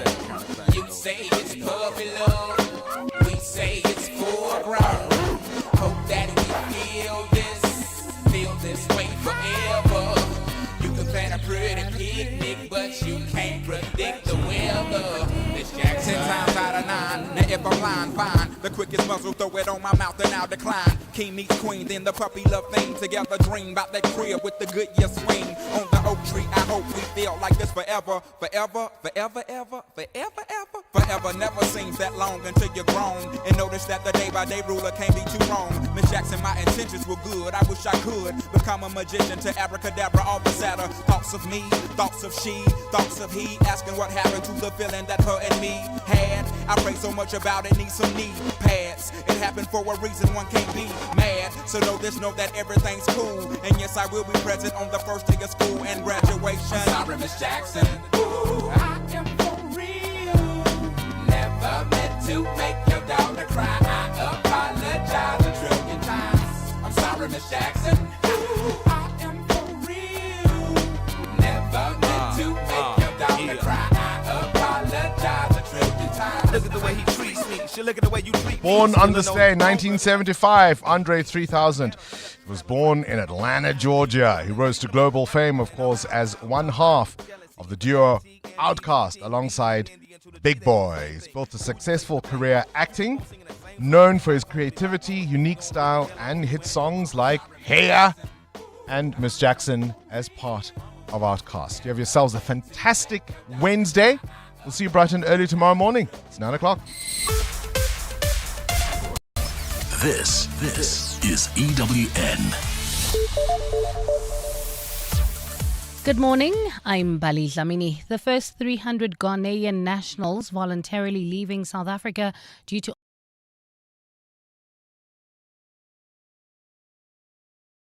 government in Ghana, together with the South African authorities, facilitated the process this